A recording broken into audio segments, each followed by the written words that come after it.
Good morning, good afternoon, good evening, dear speakers, dear moderators, dear members of the expert panel, dear attendees. My name is Sylvain Gaillard. I'm the head of corporate medical marketing of Sigvaris Group. And as such, it's a great pleasure for me to welcome you in the name of Sigvaris Group to the second MOH, the Medical Online Hub webinar discussing today two international consensus papers on indications and contraindications of compression.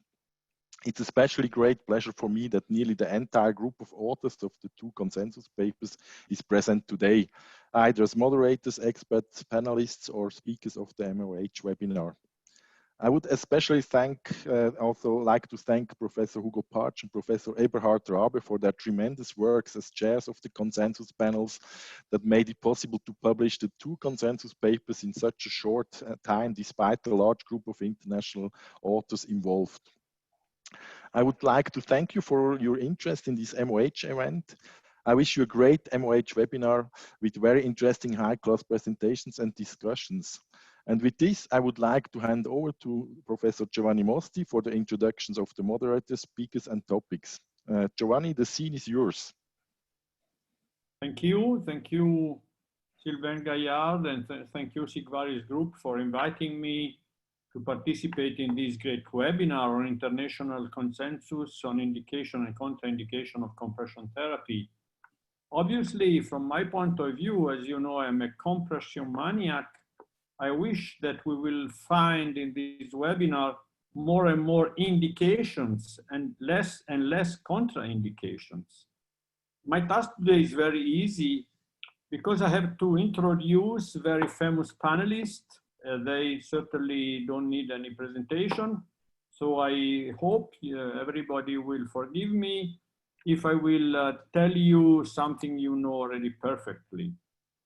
Before starting, obviously, I would like to welcome all the participants and to thank you to stay with us today. And a special thank, I would say, and a special welcome to all the people, to all the participants who are not in a comfortable time, because we know that for some of them it's very early in the morning and for some of them it's very late in the evening. Having said that, I would like to introduce the first speaker, and the first speaker is Professor Rabe. As I told already, Eberhard doesn't need any presentation, but anyway, this is my task. So I will tell you that he has been the responsible for phlebological department in the Department of Dermatology at the University of Bonn. He's now Professor Emeritus. He's retired 1 year ago, and he practiced privately in Bonn. As you perfectly know, he has been the president of the German Society of Phlebology for many years. He was the president of IUP from 2007 to 2011, and is now president of the European College of Phlebology. He's very much involved in education and in scientific field, and we thank Eberhard so much for chairing the groups, both in indication and contraindication for compression. And today we'll speak with us about indication in chronic venous disease. Eberhard, please. Giovanni, thank you very much. I'm not sure if you see my screen. Yes, no. Thank you very much. Thank you very much for this nice introduction, of course. My task is not on the contraindications today, but on the indications for medical compression stockings only in chronic venous diseases. The consensus you made was also about acute venous diseases, but this is only on chronic.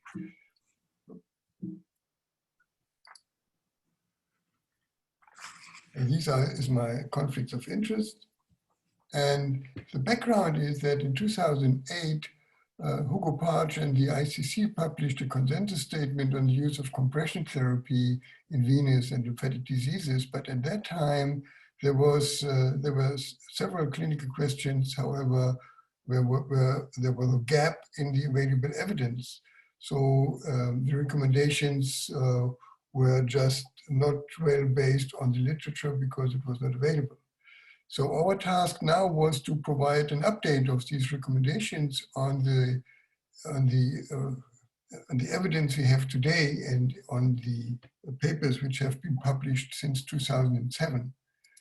And what we did was a literature search from 2007 to July 2015, and there were quite many publications on compression therapy, but at the end we found 51 new evidence-based publications on which we could base our recommendations and our consensus. This was the result. Our consensus on indications for medical compression stockings in venous and lymphatic disorders was published in 2018 in Phlebology. And I again want to thank all the authors and all the members of the group, for the great work they did and for the support of the Sigvaris company, of course, also. Without them, that would not have been possible. So the first issue was symptoms, quality of life, and edema, because these are the reasons why most of our patients put on their compression stockings. It's not so much ulcer healing or things like that, but for most of our patients, symptoms are key. And now we have 5 studies which have reported a relief of aching, pain, leg cramps, and restlessness. So we recommend the use of compression stockings to alleviate venous symptoms in chronic venous disease, and also to improve quality of life and venous severity with 3 studies which have reported that. Aside of the symptoms, the use of MCS to prevent leg swelling in healthy individuals, not only in venous insufficiency patients, is also an indication. And there was also an RCT from Australia showing that to prevent flight edema, you can wear compression stockings. We also recommend the use of MCS to reduce leg swelling, not only to prevent leg swelling, in occupational leg swelling and also in chronic venous disease. And there are 3 studies which have reported this issue. If you look to this nice meta-analysis by Amsler and Blattler, you can see that if you put the studies together, you can see for subjective symptoms comparing low compression in these cases, 10 to 20 millimeters Hg compared to placebo or low pressure below 6 millimeter Hg compression, there is significantly a favor for compression to improve subjective symptoms in those patients. And the same is true for edema. There are 3 studies, at least 2 of them have a significant improvement of edema and edema reduction also with low compression stockings. And that means that there is these studies favor compression against placebo or no compression. Hugo Partsch already in 2004 could demonstrate that evening edema can be reduced by wearing compression stockings, even with a very low compression pressure, 10 to 15 millimeters Hg, in a very similar way as 20 to 25 millimeters Hg stockings. So also at that time, we could show that low compression pressure is able to reduce evening edema. The literature is not so good for skin changes. There are not so many studies, although we regularly use compression stockings to improve skin changes like eczema in our patients and also inflammation in the legs. There is a paucity of evidence from RCTs. So this indication is just a 1C recommendation. However, for the use of compression stockings for the improvement of lipodermatosclerosis, there is at least 1 study by the Van Dongen group showing that it's possible to improve those skin changes, especially lipodermatosclerosis, by compression stockings. The best evidence we have for compression treatment is for ulcer patients. And the first is the recommendation to use compression stockings to reduce recurrence of venous leg ulcers. And there are 3 RCTs and also a Cochrane review showing in principle that there is a trend to lower rates of venous ulcer recurrence with higher compression, MCS, and compliance, however, was lower in high compression groups and has positive outcome also. However, if we use ulcer kits now for the treatment of ulcer healing or for ulcer healing. This is a new issue after 2008, because at that time we didn't have good studies on that. But now we have 5 RCTs which report an improvement in ulcer healing with the use of ulcer, especially 2-layer ulcer stockings. And this is now also a 1A recommendation. Interestingly, it's not only ulcer healing, but pain is an issue in ulcer patients. And there is also some evidence showing that the use of ulcer stocking and ulcer kits can reduce pain in patients with venous lung ulcers immediately after start of the treatment, even if the ulcers are not healed. So you can see in this Cochrane review from 2012 by O'Mara that at that time, the evidence for high compression stockings, or especially for 2-layer stockings, was not present in this way, but at least compression at that time was clear to increase ulcer healing rates compared with no compression. In the meantime, for instance, we have the study of Ashby in Lancet from 2014, who compared 4-layer bandages and 2-layer ulcer MCS ulcer kits. And he could show that the healing rate of 70% was almost identical between these 2 treatment groups. And for the 2-layer compression ulcer kit group, there was a benefit also for costs.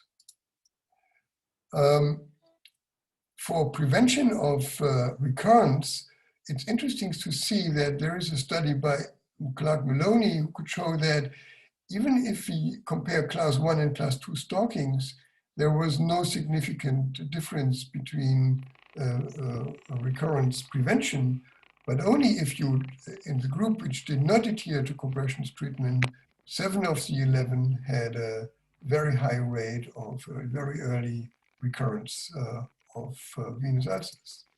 To put that together, based on the current literature, the healing rates of venous leg ulcers are comparable between medical compression stockings, especially for ulcer kits, and compression bandages.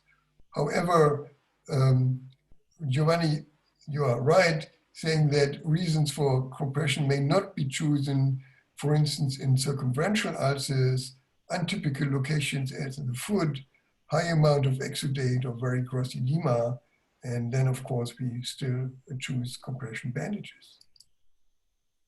Post-venous interventions is another issue. We have no data if we can prevent the progression or the, let's say, the recurrence of varicose veins after treatment by wearing compression stockings from RCTs. We need those RCTs to be done. So we could not do a recommendation on this point. However, for the initial phase of post-treatment varicose veins with interventions, there is some evidence which reduce with reduction of side effects in the first week. So this is a 1B recommendations to use compression stockings in the early phase after venous interventions. And we also recommend to use additional eccentric compression to enhance the pressure below the bandages or the stockings.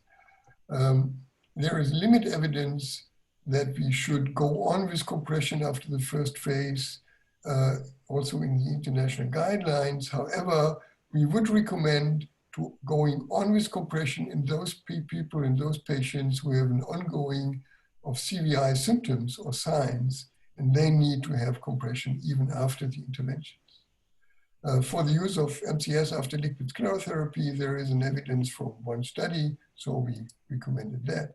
This is an enhanced eccentric compression in the study of Marcia Lully, and she could show a reduction of pain in the first 7 days on a significant basis. And also this nice study from the Morans group, which is to be published now. We can see in the first 7 days, there's a reduction of pain on a very low level in a 10-point scale.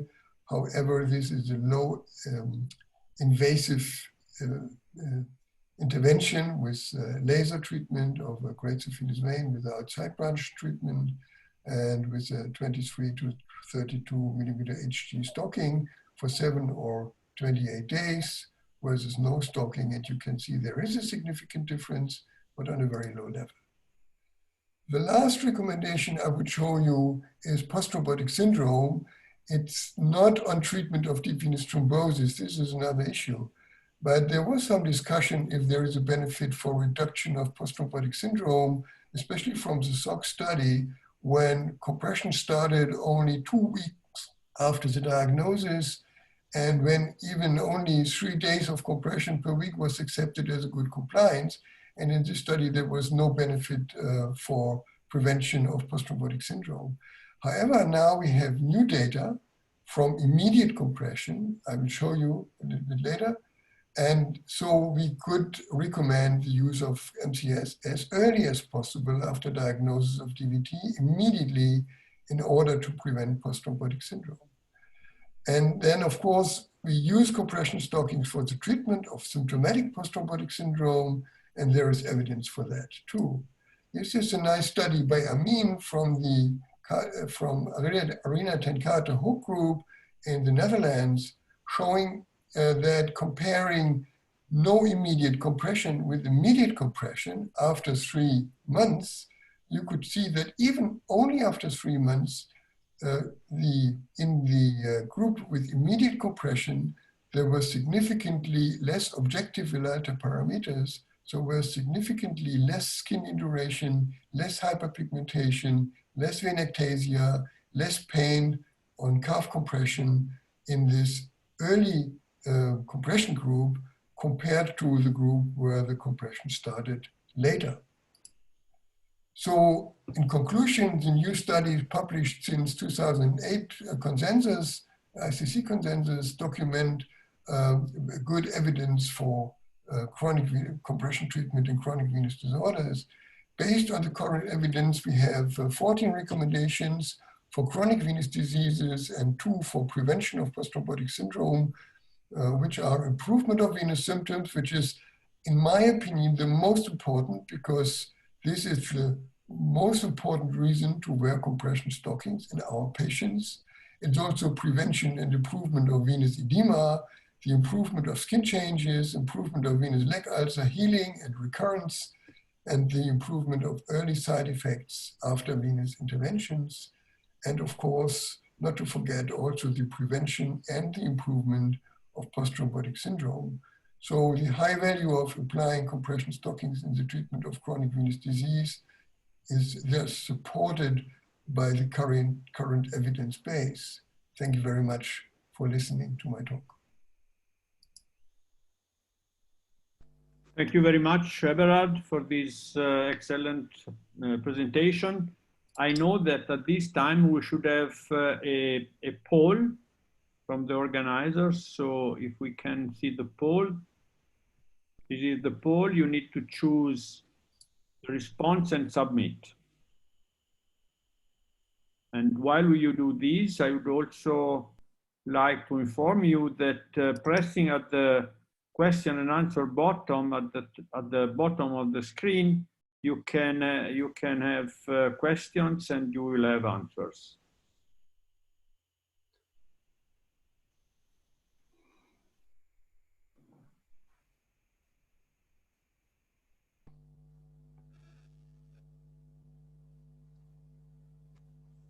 Eberhard, while we are waiting, I can tell you that we have already a question.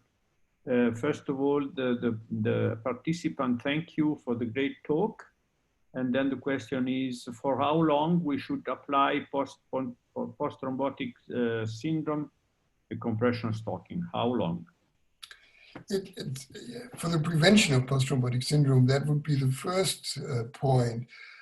It's interesting to see that from the same group, from the ten Cate group, they could show that it makes sense after 6 months after deep venous thrombosis to look to the patients clinically if they have post-thrombotic syndrome signs and symptoms, and then to decide to stop or to go on with compression treatment.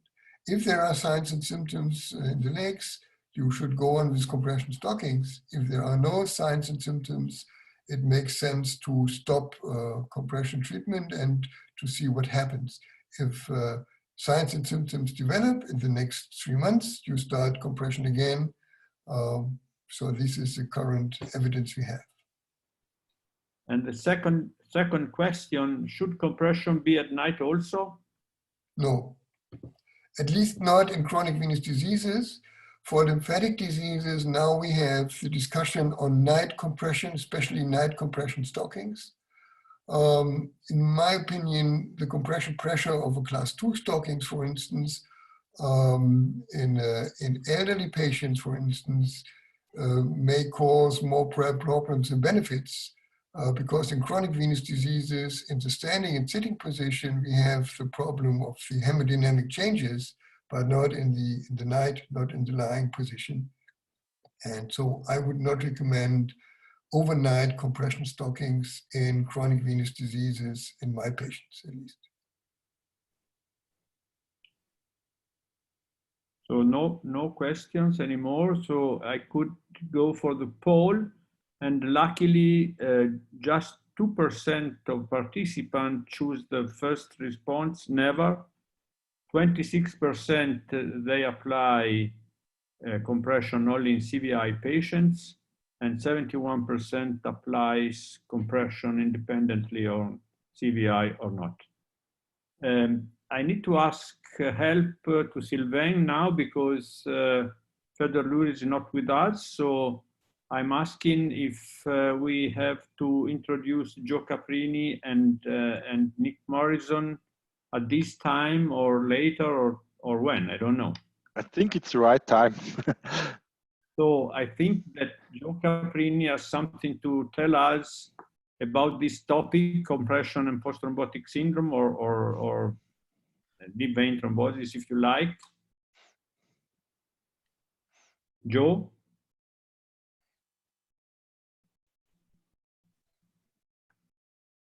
We cannot hear you. Unmute. Unmute. So I'm not sure what the question was. I thought I was on this panel to listen. If you want to comment on compression in deep vein thrombosis and post-thrombotic syndrome. Well, yes, I would absolutely like to do that. First of all, that was an excellent presentation, Eberhard, as usual. Very, very, very, very good. And I think that, as you well pointed out now, excuse me, we're finally getting over the nightmare of the SOX trial.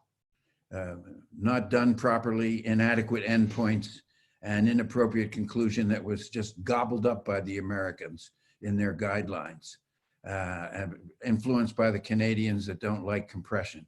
We all know in our practice, first of all, and most importantly, patients that develop deep vein thrombosis very frequently come with pain, swelling, and tenderness. That's how most of them get diagnosed.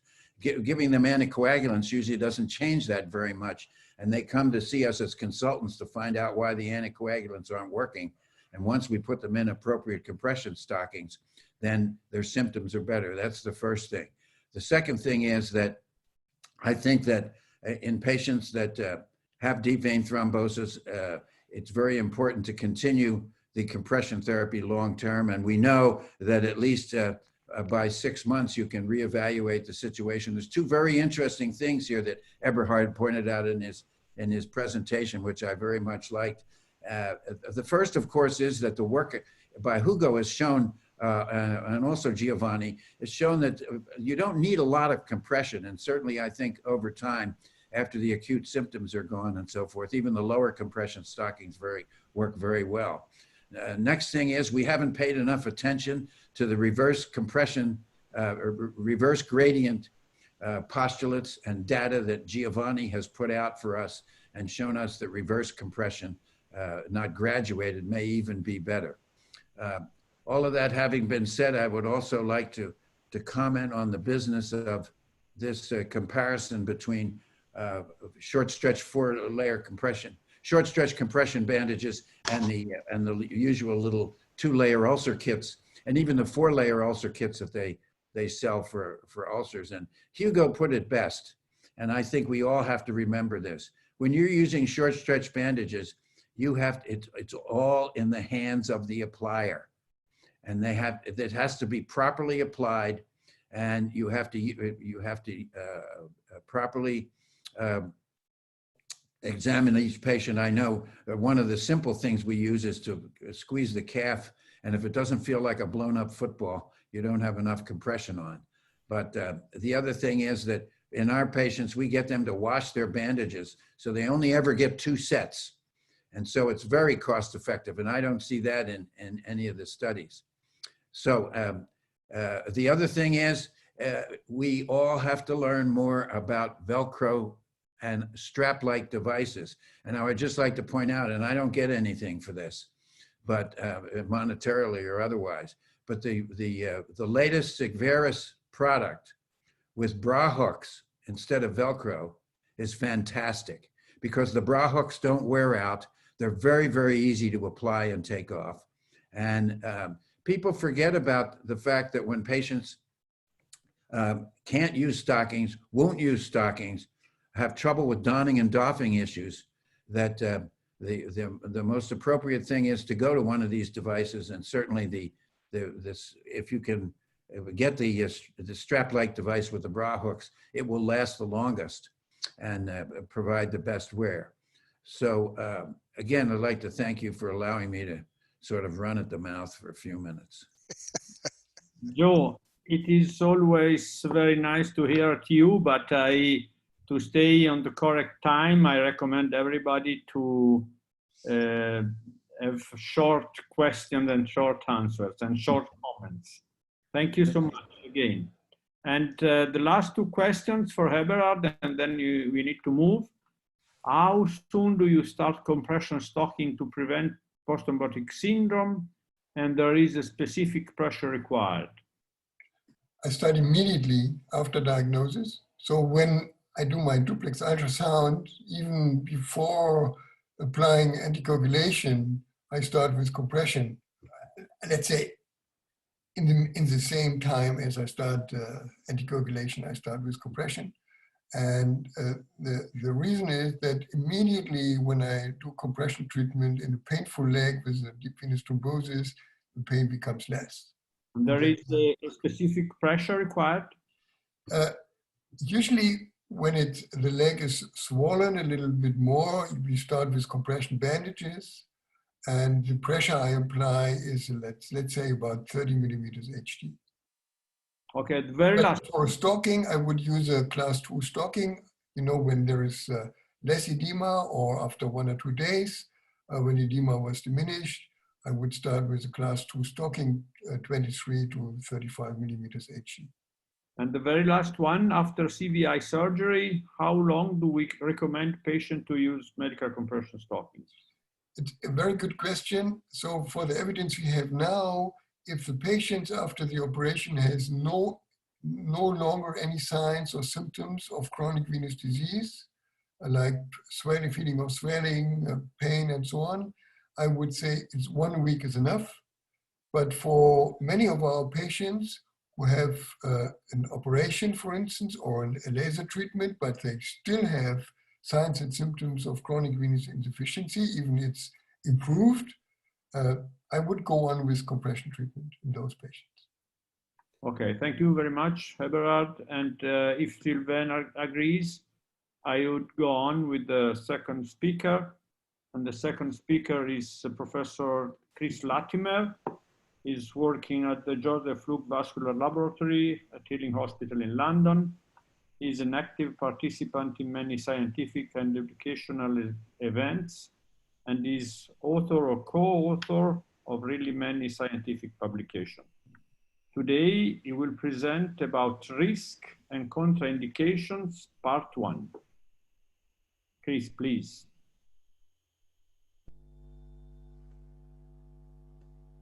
Well, thank you very much, Giovanni, for the introduction. And it's always a privilege and pleasure to be giving a presentation for Sigvaris. And I thank Sylvain and Sigvaris for the opportunity to do this. The work's been published, but I'm not going to reiterate the publication from earlier this year, but rather to provide photographs, background, behind the thinking, and some science.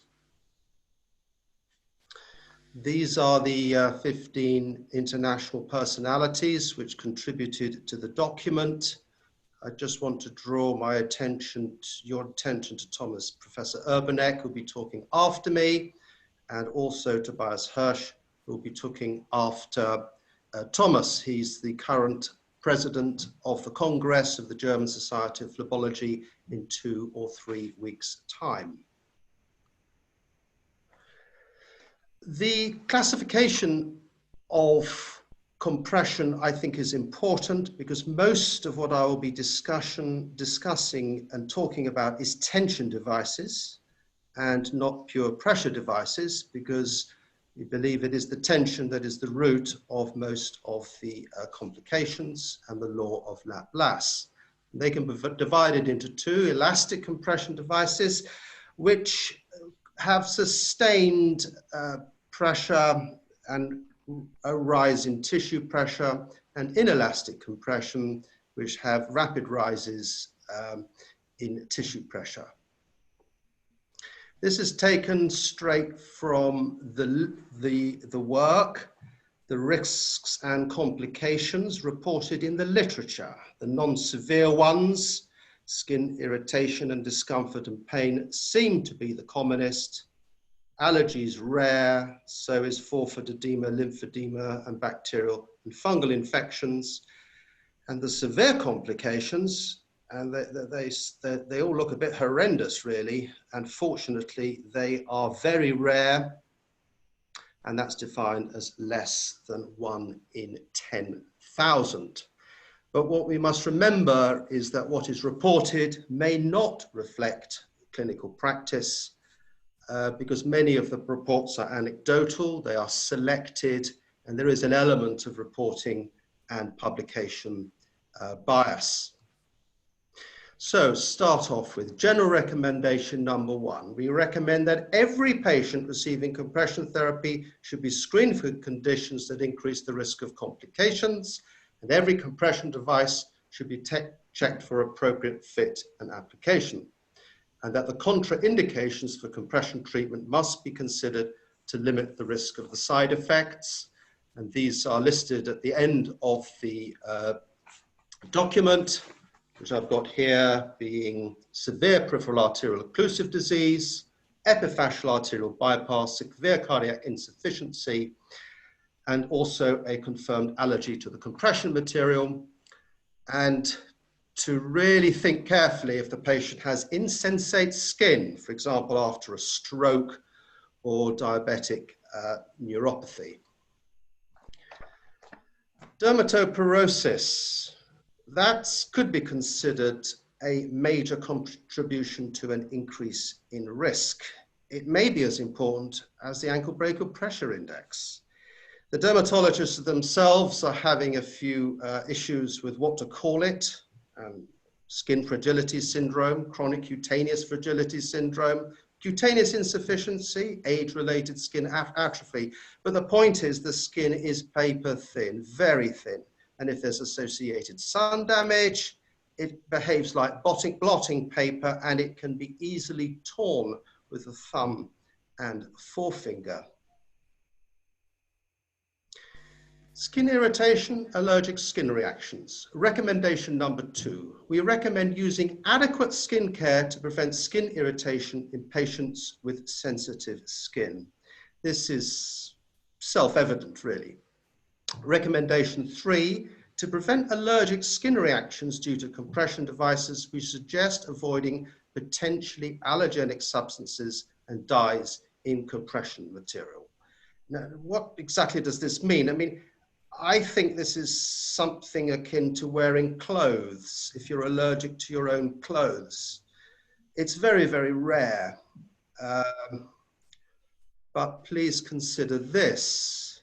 The combination of a stocking with all its interstices plus suitable creams and lotions which you might be allergic to or have hypersensitivity with, and this type of environment, if you don't wash the stocking, can collect all the antigens around the house, around the hospital, and it's something to just consider when people talk about allergies to compression stockings. This is a condition of compression-related dermatitis. You will struggle to find it in the literature. A diagnostic feature is the zone of demarcation. It's where the end of the lesion joins the adjacent fairly normal skin above or below. Every presentation these days does have a current COVID slide, and this one is no exception. This is PPE-related dermatitis, and it does occur on lots of frontline workers. When they take the equipment off, you can reveal various sores and patches. And the elements causal to this is often the moisture, the friction, the tension of the device, and of course, time. And to me, there are some similarities between this and the compression-related dermatitis. Recommendation number 4 concerns discomfort and pain. In patients with pain or discomfort below compression garments, we recommend checking the correct indication, pressure level, material fitting or bandage technique, as well as the correct donning and doffing. The area most susceptible to the discomfort is around the ankle region and sometimes to the foot. But for the correct indication, a reminder, I've produced this slide which is, summarizes the pathophysiology of chronic venous disease, which is a tussle between the vein wall tension, bad, versus our anti-gravitational mechanisms to cope with all of this. Where compression comes in, like the minion on the top right-hand corner, as you crank the handle, the minion gets more and more crushed and its tissue pressure will increase. And the same thing with a stocking or compression garment. And with a high tissue pressure, you reduce transmural pressure, reduce tension, and it's really a good thing. This is a condition, it's tension-induced skin stress. This is present in the consensus document. And these are these circumferential red lines and patches after the fitting of a well-applied bandage or a carefully measured stocking. And they can occur in healthy people, and it may represent the physical evidence of why compression devices can cause discomfort around this region in particular. This is one of my favorite slides. It's the sort of border zone between tension-induced skin stress leading on to a compression-related dermatitis. We can see our tension lines over here, the red patches, but they're redder and they've gone into the pathology really, and they are spilling over into the normal skin with slight areas of redness and patches themselves. Number 5, forefoot edema and lymphedema. In patients with or those developing forefoot or toe edema when wearing compression, we suggest considering forefoot and toe bandaging or forefoot and toe compression pieces in addition to leg compression with a foot piece. Now, this can sort of mean two things if you think about it carefully. Is it that the compression is preventing the drainage of the forefoot below, or does this reflect the remaining edema that the patient had before after effective compression has been applied? And a good clinical examination with a history of the patient and knowing the patient should be able to discriminate between these two. Bacterial and fungal infections. In patients with bacterial or fungal infection beneath the compression device, we could recommend considering treatment with topical antiseptics or antimicrobial medication. It seems self-evident. And in patients with systemic symptoms or cellulitis, we recommend that systemic treatment is given. So this is also, in a way, self-evident. And recommendation number 7, if the compression application or material is suspected to contribute to the infection, for example, lateral pressure over near the toes or interdigital maceration, we suggest a modification of the compression. This patient on the left has secondary lymphedema of the toes as a result of prolonged compression right up to the base of the toes. She's developed an ulcer at the base of her 5th toe. There's the typical creases, the squaring of the toes. Stemmerstein is strongly positive in this patient. And if you were to separate the toes, you'll see horrendous athlete's foot infection. So this is just an example of secondary lymphedema below the compression device. This patient on the right had a lot of, is not comfortable with stockings because they probably don't fit properly because of the pressure around here, and uses his snip technique to improve his compliance or concordance. And the lady at the bottom is perfectly healthy. And I don't think whatever you do with good skin stock, nice gaps between the toes, and whatever you do to her, I think it will be very difficult to get any compression, secondary lymphedema, toe infections, or anything. Number 8, mechanical tissue and nerve damage. Sounds very serious. We're suggest considering that, according to the law of Laplace, the local pressure below the compression may be higher than expected bony and tendinous prominences, such as above the ankles, the tibia, fibular head, or above tendons, such as the Achilles tendon, and to check those locations diligently for skin lesions due to pressure.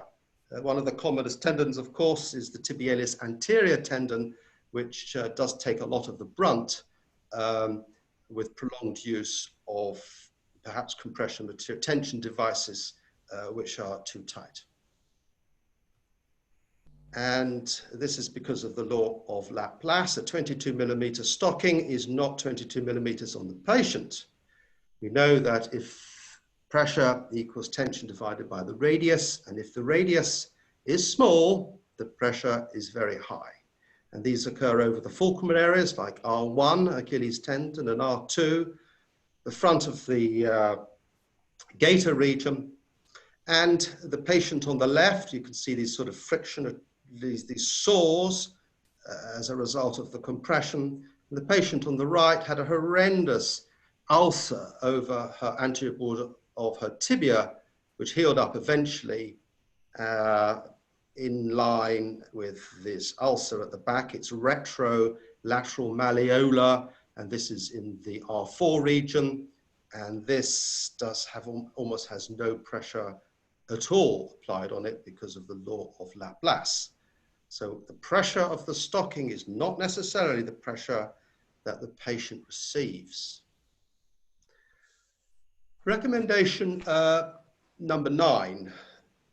To prevent tissue damage or necrosis and nerve damage in regions with a small radius, we suggest protecting these regions from inappropriate high pressure, particularly in patients with sensitivity, with decreasing the local pressure by inserting soft padded material and using a low overall pressure. So essentially what you're trying to do is increase the radius of curvature and protect the tension interface by displacing this tension interface away from the skin.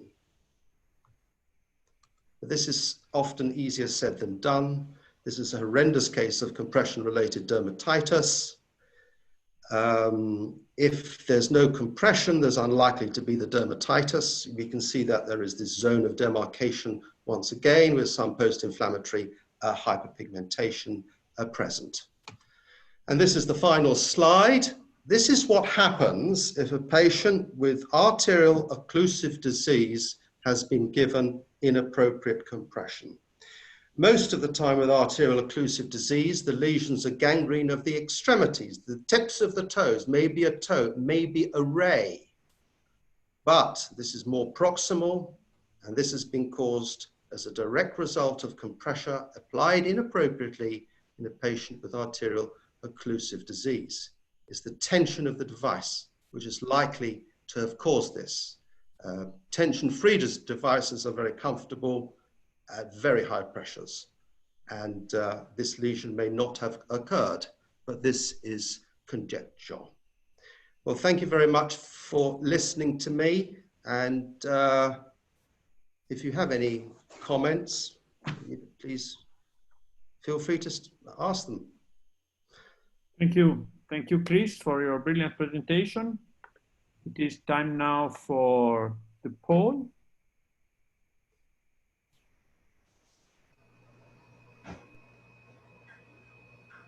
Do you prescribe medical compression stocking to decrease edema in your diabetic patient?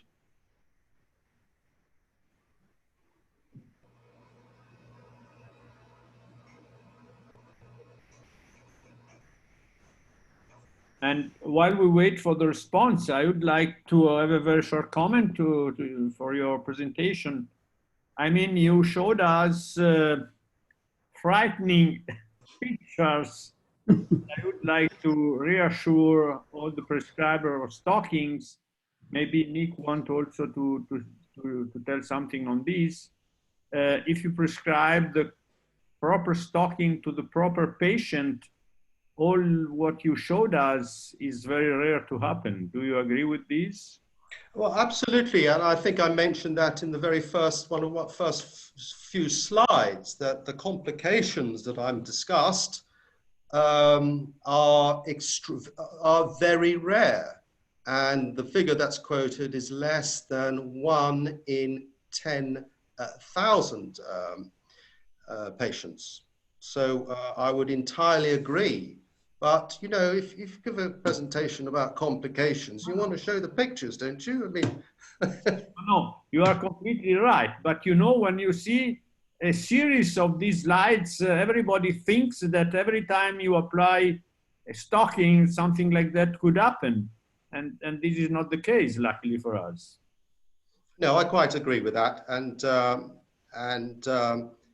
I think that you probably would agree with me that the incidence of these types of complications are less than 1 in 10,000. Perfect. So everybody will be reassured. And the result of the poll is that the majority of participants will apply compression for diabetic patient, but only specific diabetic compression stocking and after careful consideration. Okay, so at this time I would like to invite Nick Morrison to comment on these two presentations. Nick Morrison is a general surgeon by training, but since 1996, he has concentrated his practice on the care and treatment of venous and lymphatic disorder. You perfectly know that he is the past president of the IUP, and he was past president of the American College of Phlebology. He's a diplomat of the American Board of Venous and Lymphatic Medicine. Nick, please, the screen is yours. Thank you, Giovanni. I'd like to go back, if I can, for my brief comment. Unlike Joe, I'm going to make this real brief.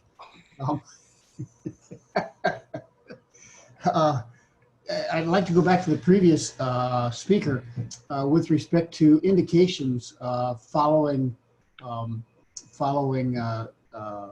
intervention for chronic venous insufficiency. One of the problems in the United States is that insurance does not cover compression hose, for the most part. So everyone has to buy the compression hose themselves. So that really starts to weaken the patient's ability to comply with your recommendations. From the U.S., which I'll call the land of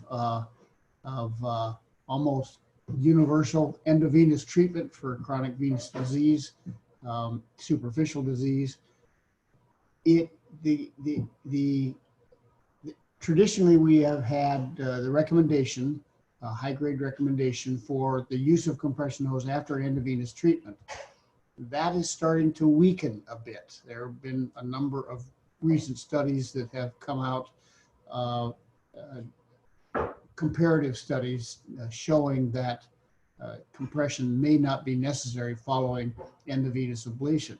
However, in our practice, routinely, patients will virtually always tell us that they are more comfortable in compression than not.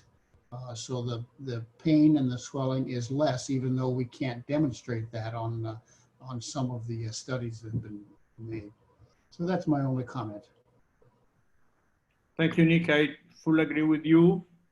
You know, in most recent papers, seems that compression after procedures is not important, but actually we speak with between us, everybody applies compression. So I think there is still a very big space for compression after procedure. Oh, except Eberhard, he's got his hand up. Yes. No, there's another point.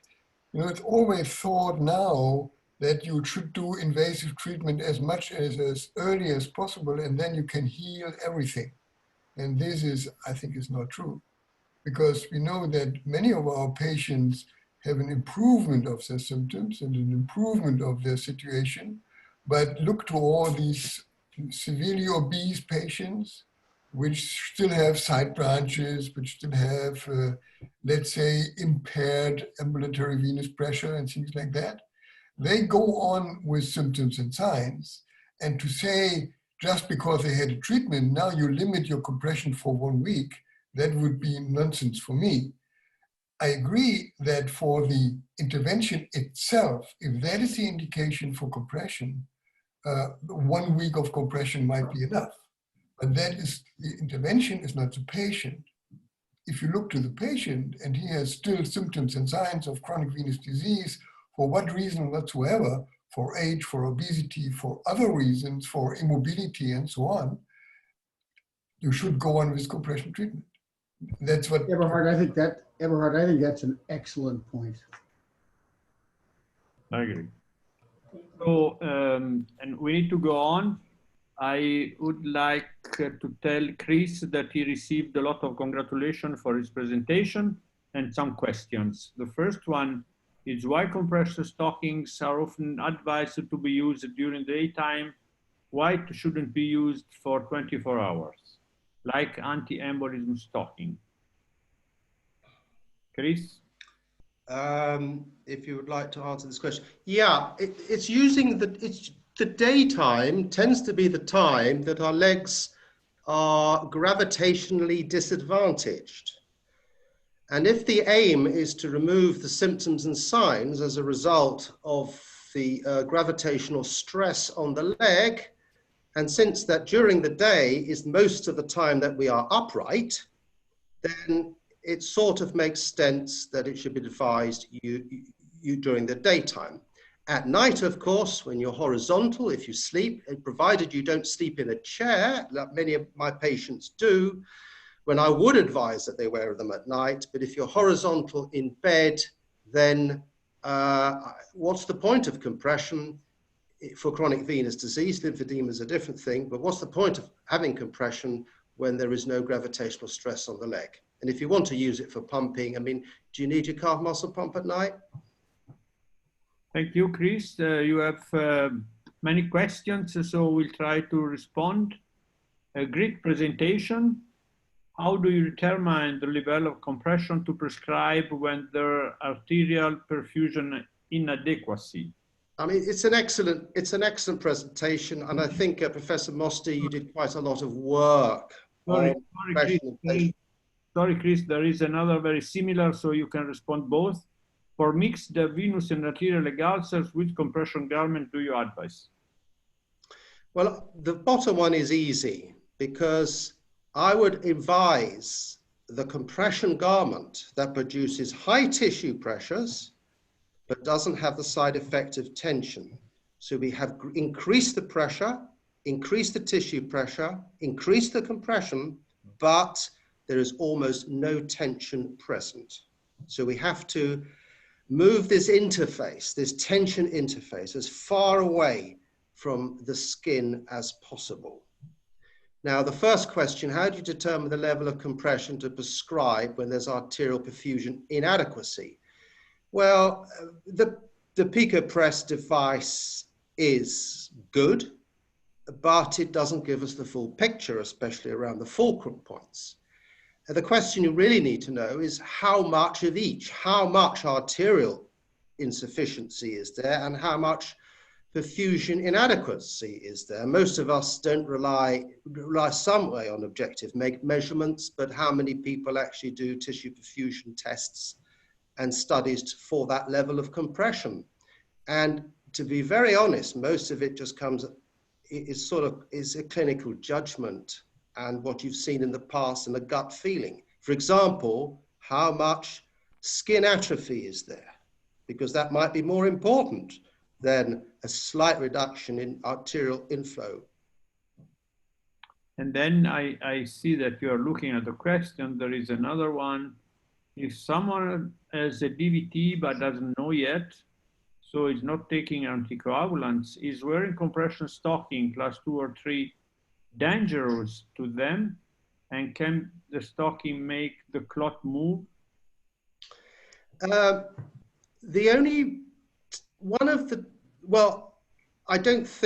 think the pressure head of clot displacement, potential clot displacement is massive every time we take a step, a leap, or a movement forward, or especially if you jump off a wall. Now that is far greater than any compression that a stocking could. So that's the case I would be worried. I won't say stockings are perfectly safe in this condition, but the evidence is very, very remote and scant as to whether stockings can actually make a clot move. I once saw a post-mortem of a lady that was run over by a car and it displaced a chronic DVT and caused a pulmonary embolism. So extreme pressures are usually required. And Valsalva, if the clot's not fresh, a Valsalva maneuver could easily move the clot forward with much more force than a potential stocking. Okay, thank you, Chris. Maybe Joe, you have something to add to this? Unmute yourself. I won't have any more long comments. First of all, it's a fantastic presentation. Despite how infrequent those complications are, everybody that takes care of legs should be well aware what can happen.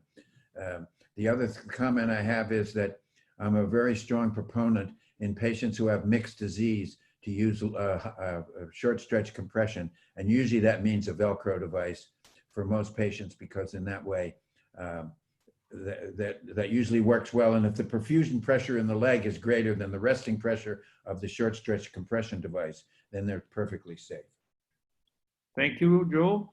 There is another question. I'm trying to look very quickly at the questions. Maybe we don't have time to respond to all of them. Maybe you can respond, type the answer later. And this one, is better to apply bandages to patients with ulcer than applying compression stocking, could need maybe one-day discussion. So I don't know if somebody want to respond this.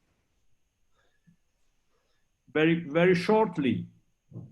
Well, I could respond. I mean, if you've got a horrendous ulcer that's all dripping all over the floor, then I don't think a compression stocking is going to do it, do you? Because it's all going to seep through and everything. If you've got a dry ulcer that's 2 millimeters in size and you apply a compression stock, I think if it works, it's comfortable, it's nicely fitting for the patient, we know that that heals ulcers. So I can give you the extreme examples.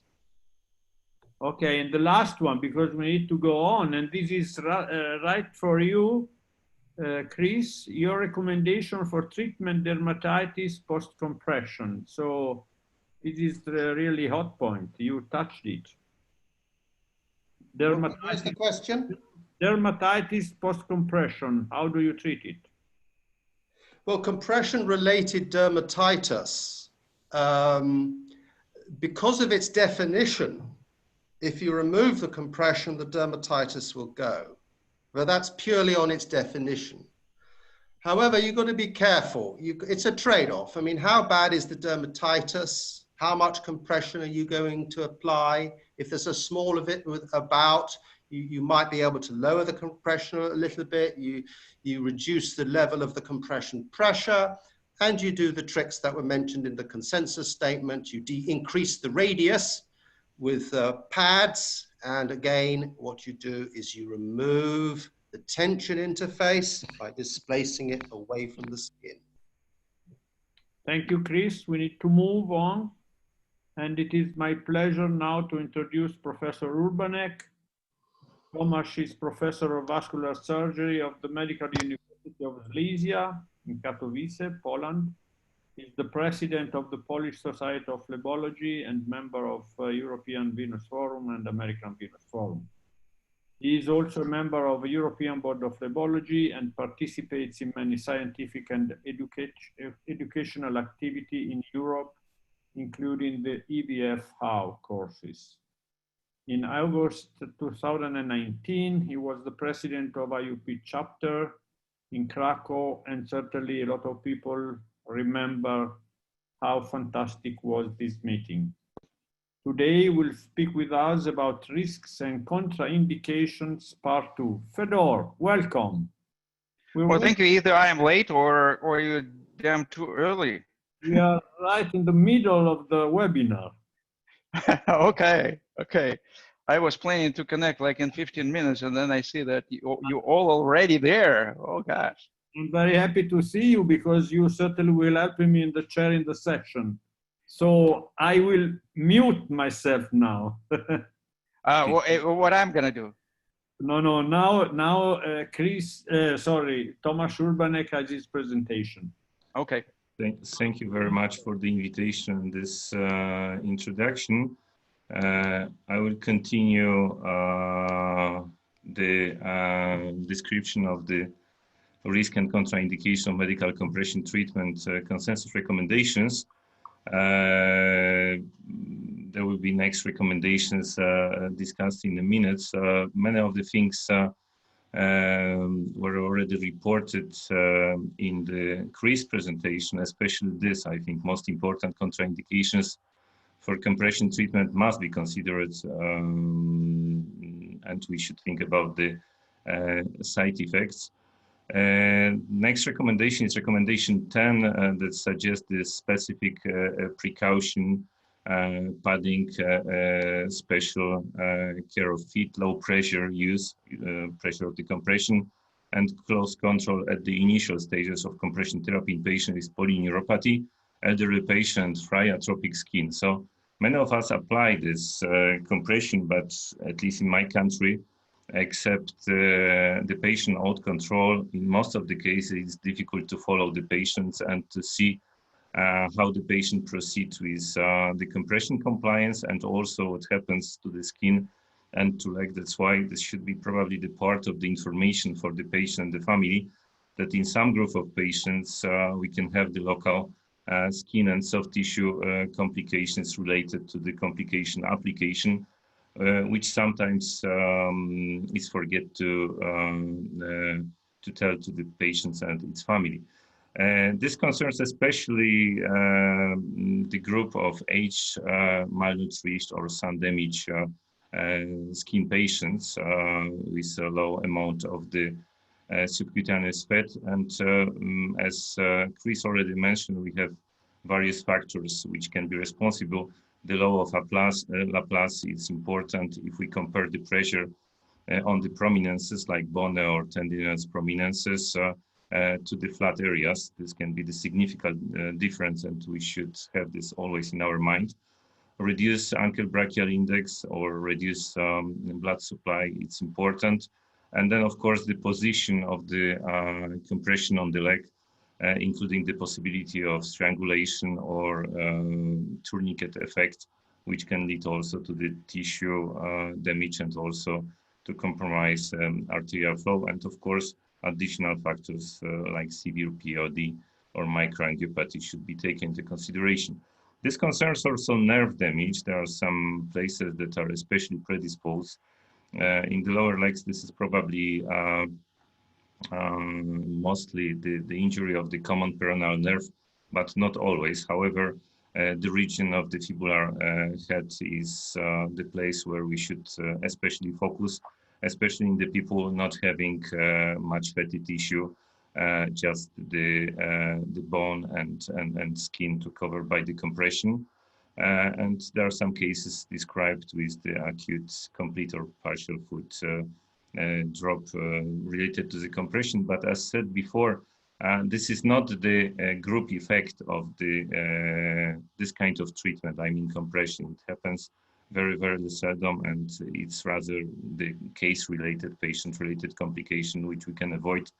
If we think about this, there are several causes of nerve damage, like incorrectly sized medical compression stocking, slipping and rolling of the compression, but also the group of patients which will not report these complications because of paraplegia or leg paresis. That's why be careful if you have someone with paraplegia and you want to cure the and treat the swelling, because this patient cannot report really what happens as the nerves are already injured. That's why these patients require periodic neurological assessment, and this is the recommendation 11, which summarized this, and that we suggest considering that pressure-induced nerve damage may occur in specific points of the leg, especially fibular head, mainly in the cases with excessive local compression pressure.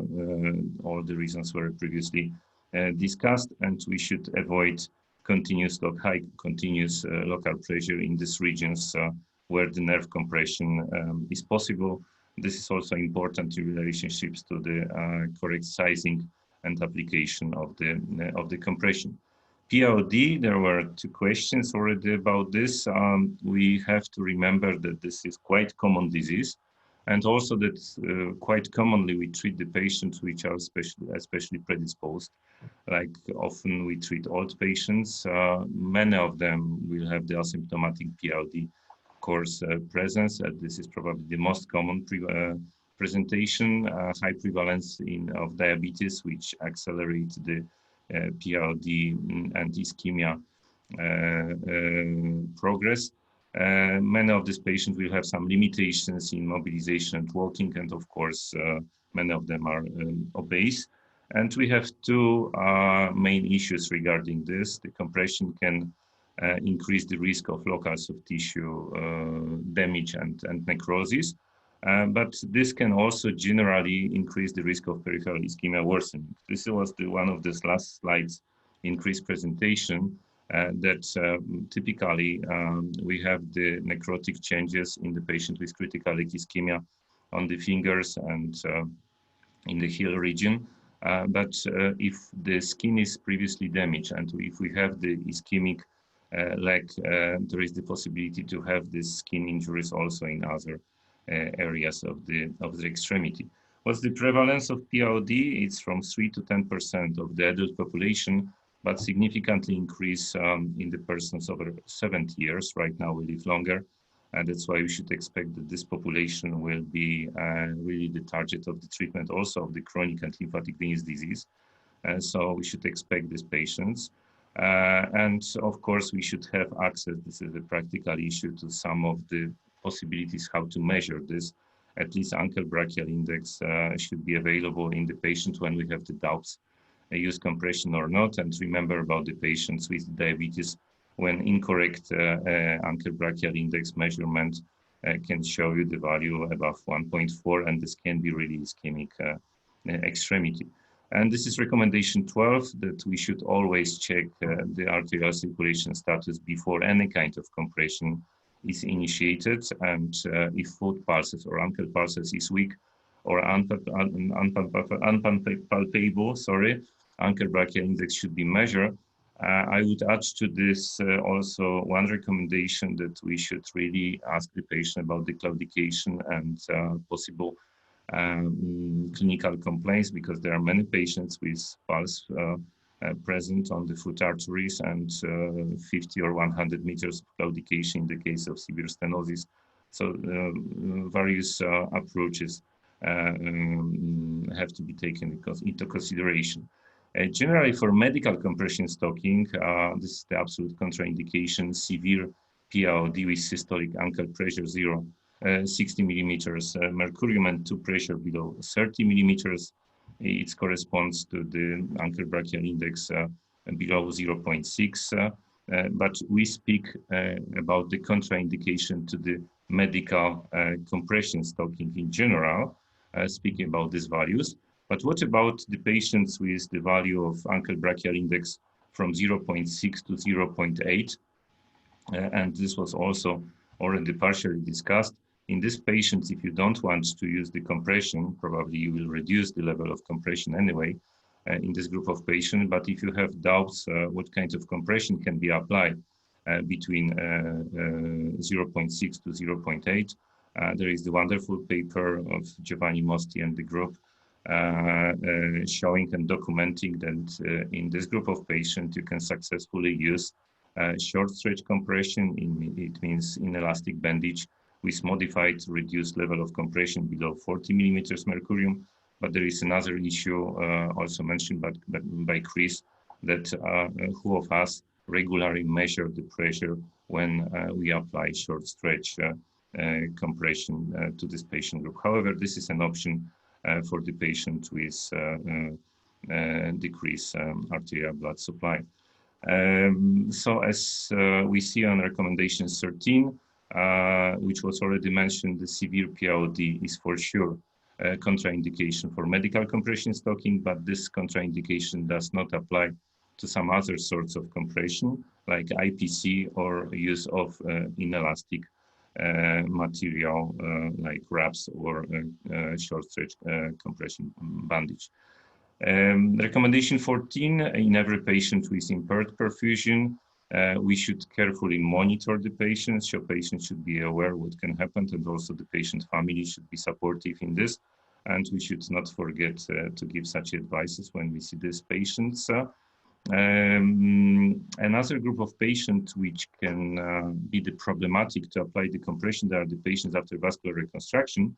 We have various clinical scenarios and situations. We can have someone after vascular reconstruction and with previous lymphatic and venous disorders, someone who has swelling because of groin incision and lymphatic system injury, local hematoma healing process, ischemia and reperfusion, postoperative DVT, infective complication, immobilization. This all happens in daily practice. If you work in vascular surgery outpatient department, you see this patient quite regularly. But there is the important question, can we use medical compression stocking after bypass procedure or any kind of other vascular reconstruction like PTR or stent placements regarding the level of ischemia, so low ankle brachial index or low peripheral perfusion. There were previous recommendations talking about this, but for us also location of the bypass and its anastomosis is important because we know that we have anatomical and extra anatomical and also proximal and distal anastomosis locations. And there are some advices where we have the higher or highest risk of the bypass occlusion by decompression. This happens especially if superficial bypass location is present. We should be aware when we see the patient with so-called in situ venous femoropopliteal or femorodistal bypass, because this is above the fascia and it's quite easy to compress. And the patients with very distal lower leg bypass anastomosis, which is at the level of ankle or below, because there is a lot of, that can be problematic because of low amount of the soft tissue and usually very superficial location of this anastomosis, especially distally. We should be aware about the situation when we have improper shape of the extremity and the stocking can make the tourniquet effect, because this can in reality close any also anatomically located bypass, which is inside the leg between the muscles. And of course, if we use too high-grade compression, which can be very effective in bypass closure. So various factors has to be taken into consideration. This is summarized in recommendation 15, that after bypass surgery with improved peripheral arterial pressure, medical compression stocking may be performed if there is no direct compression effect on the bypass itself. So we can have the compression in the patient after aortofemoral bypass if we have the proper blood supply to the distal part of the leg. I don't see any problems. We can have below the knee compression in the patient with femoropopliteal above the knee bypass if we see swelling, but the distal pulses are present. We suggest avoiding the compression of epiphyseal bypass conducts.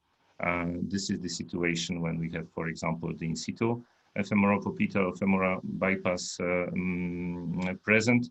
And of course,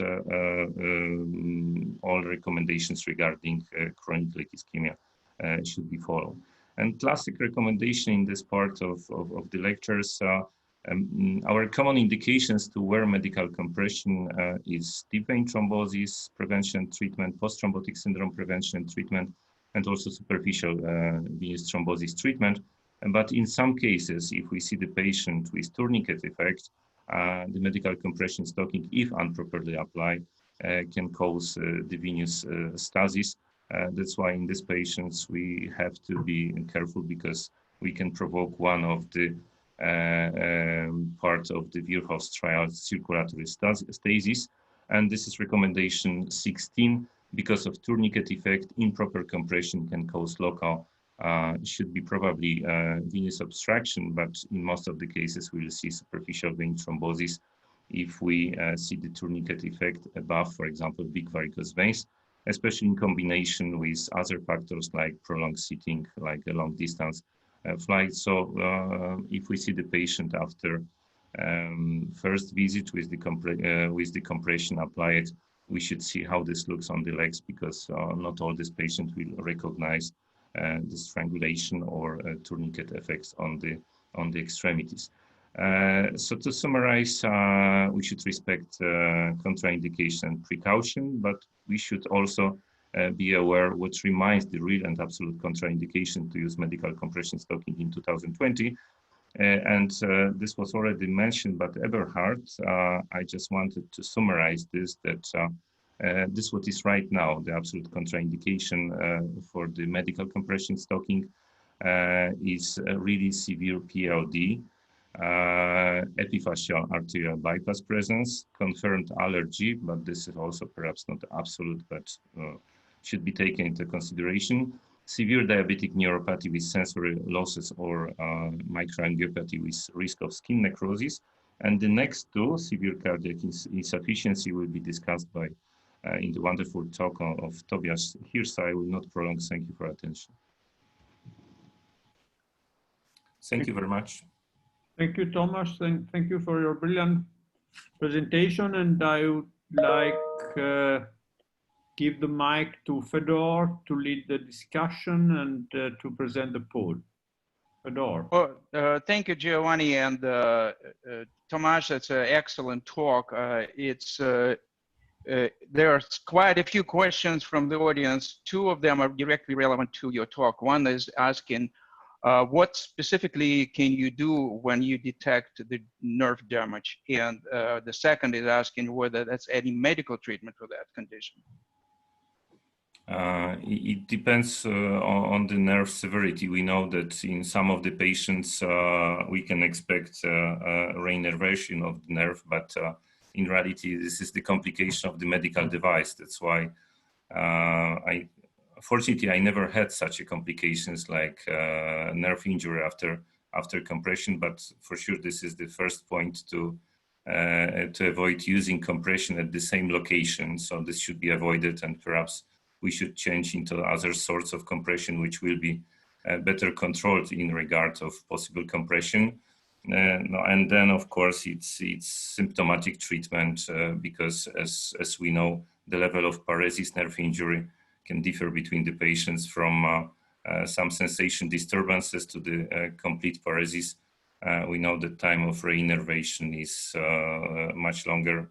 For sure, I would send this patient to neurologists to help us with the diagnosis and treatment. However, if happens, it's one of the most severe complications which can really make problems, not only for the patient. I saw Dr. Caprini raised his hand. Do you have a question, Joe? I wanted to make a comment that although a beautiful presentation, by the way, Tomasz, fantastic. When you have a revascularization of the lower extremity, a fem-pop bypass for a critically ischemic limb, there's reperfusion edema, which often occurs. And I see my fellow vascular surgeons always putting ace bandages on that, and that's a nightmare. we've very successfully used either short stretch compression or better yet, a Velcro device that can be loosened if there's any changes at all. And we found that to work very, very well for post-vascularization edema from reperfusion of an ischemic extremity.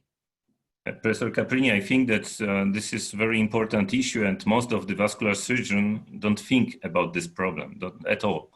I see this also in our country among my friends, that swelling after revascularization is something normal for most of the people. But we have some ways to help this patient, of course, if this is not the factor making an impairment of the arterial flow. We can use intermittent pneumatic compression. We can use, of course, this short stretch bandage or the wraps when the patient is mobilized, of course, because this will be not for the patient that is still lying after the reconstruction. If we tried, and I tried personally in this patient who are in a bed not mobilized yet after the reconstruction due to critical ischemia, intermittent pneumatic compression to decrease the swelling. And as far as I know, some of some of the results of such studies are published in the literature. Tomasz, since we start talking about this issue, I would ask you another question. So what we see very frequently after vein harvesting swelling, and that's mostly done by our cardiac surgeons colleagues. So what kind of compression would you use, and what testing would you done before you use compression? I see exactly the same. They don't care what happens. Usually they send the patient to the outpatient department if there are some problems with healing, and these problems with healing are related to swelling which occurs in this patient, which compromise the wound healing. And many of these patients comes with really big infected wounds. There are few generally in the big population, but it happens, it makes a problem. So if we have the proper distal pulse in these patients, I think that for at least the first period of the treatment, class 1 compression, I mean something that will be tolerable for the patient, can be applied. More problematic are the patients that have the multi-vessel disease, so not only cardiac problems, but also PID. And many of these patients really have concomitant like ischemia, which makes this problem more severe. But I think it's case dependent, and I see the patients with these problems like once in 2 or 3 months, and most of this patient gets compression. If there is the impairment of the peripheral flow and we have the problems with wound healing in the below the knee level, I use the short stretch compression. Thank you very much. So I would like to open the panel discussion by introducing Dr. Malai Patel.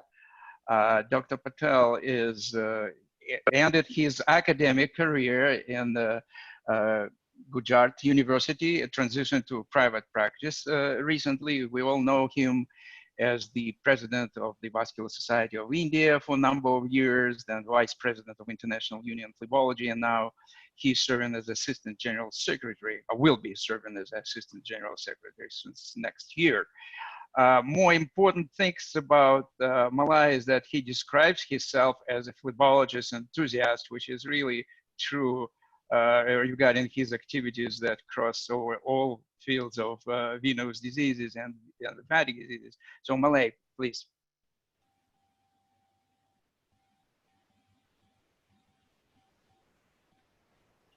Malai, unmute yourself. Everybody for being here. Good evening from India. And it's unmuted. Malai, we hear you, but there are some connection problems. Can you see me here? Yes.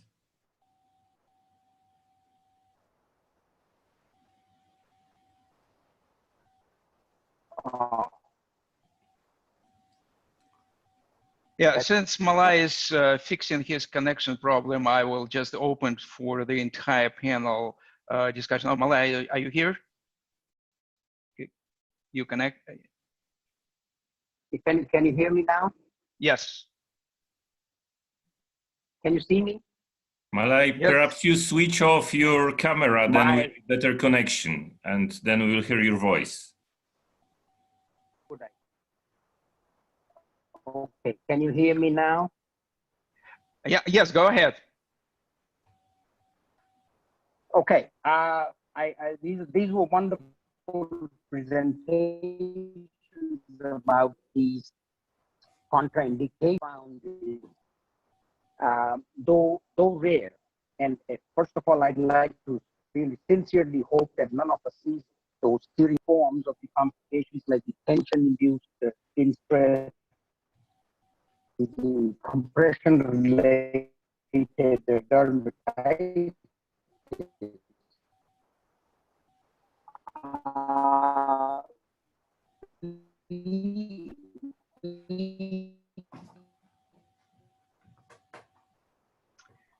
Malai, we lost you. In India have encountered them a little more frequently than what you see in Western countries. And possibly that's because we have a warm climate. And in June 2019, a publication, well, I think Fedor, just go ahead. My connection.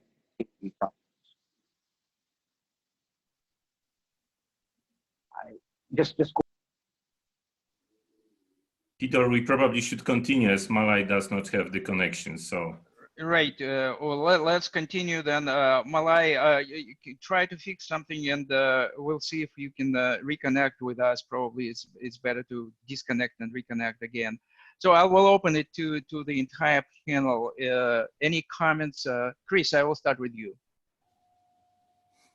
No, further, Malay just reiterated the terms that are probably not that well known, which are distinct clinical entities. One of them was tension-induced skin stress, and they were the bands and lines that appear after perfectly fitting stockings or bandages are removed. And the other one was compression-related dermatitis, which is the condition where the stocking has some effect in creating the sort of skin change. And I think what Malay was sort of saying, because what is a bad connection, that these conditions are much more frequent in India. And I was going to ask him, is there any special messages that can be said from this in India as to how to attempt to remove these or minimize these complications? Any comments on this, Tomasz? I think that you know, we live in various environments, and I think that most of us here in north of Europe do not deal with the complication as we see in hot countries, especially. And for example, I saw many presentations about the compression from the colleagues from the south countries, from Europe and also other continents, where this really becomes the problem because not all people can use air condition. And Giovanni, you are from Italy. Is there any problem to use compression in Italy as you have, you know, the high temperatures starting in May and finishing end of September? How you deal with this? Because this in daily practice should be very difficult. In Poland, if I have the temperatures like now, 30 degrees, which is quite cold for Italy, no one wants to wear the compression. And also much more patients present with some local skin complication because of, this was Chris mentioned, I mean temperature, pressure, and this wet tissue under the compression stocking. So how to deal with this? So Tomasz, the heat is a very big problem everywhere, I think. In Italy, we are not certainly in the most hot country in the world, but even here we have big problems, especially during July and August. Everybody doesn't want to wear stocking or any other compression unless they have very severe disease like DVT or ulcers, so they are obliged in some way. But if you look at people with varicose veins, so with some edema or some pain, minor symptoms, I would say, no one of them wear stocking during July and August. And it is a big effort for us to try to convince them to wear at least so to say, compression with less compression pressure, or microfiber with different textiles, but it is still a big effort and unfruitful effort, I would say, because I'm convinced that 95% of my patients during the summer don't wear stocking at all. Well, I would ask Dr. Morrison first, because he is actually is much hotter place than in any one of us in Arizona. What's happening there in terms of wearing stockings during the summertime? Today will be 48 degrees. So it's very hot. The thing about the US is that everything, okay, Joe, everything is air conditioned. The car, the home, the office. Terry has to wear a sweater when we go to a restaurant or a movie because it's so chilly in there because they keep it so cold. So it's really a different problem. I still think, however, that education, and re-education is so important. When the patient comes into the office, everybody should be wearing compression hose and be able to show those compression hose. That's really the key to it. Eberhard. I have for my patients, I advise them, if it's so hot, pour some water on your stockings and you will have a cooling device because the water will vanish and the skin will be cooled under your stockings. And for most of the people, they can do that, and that's very easy.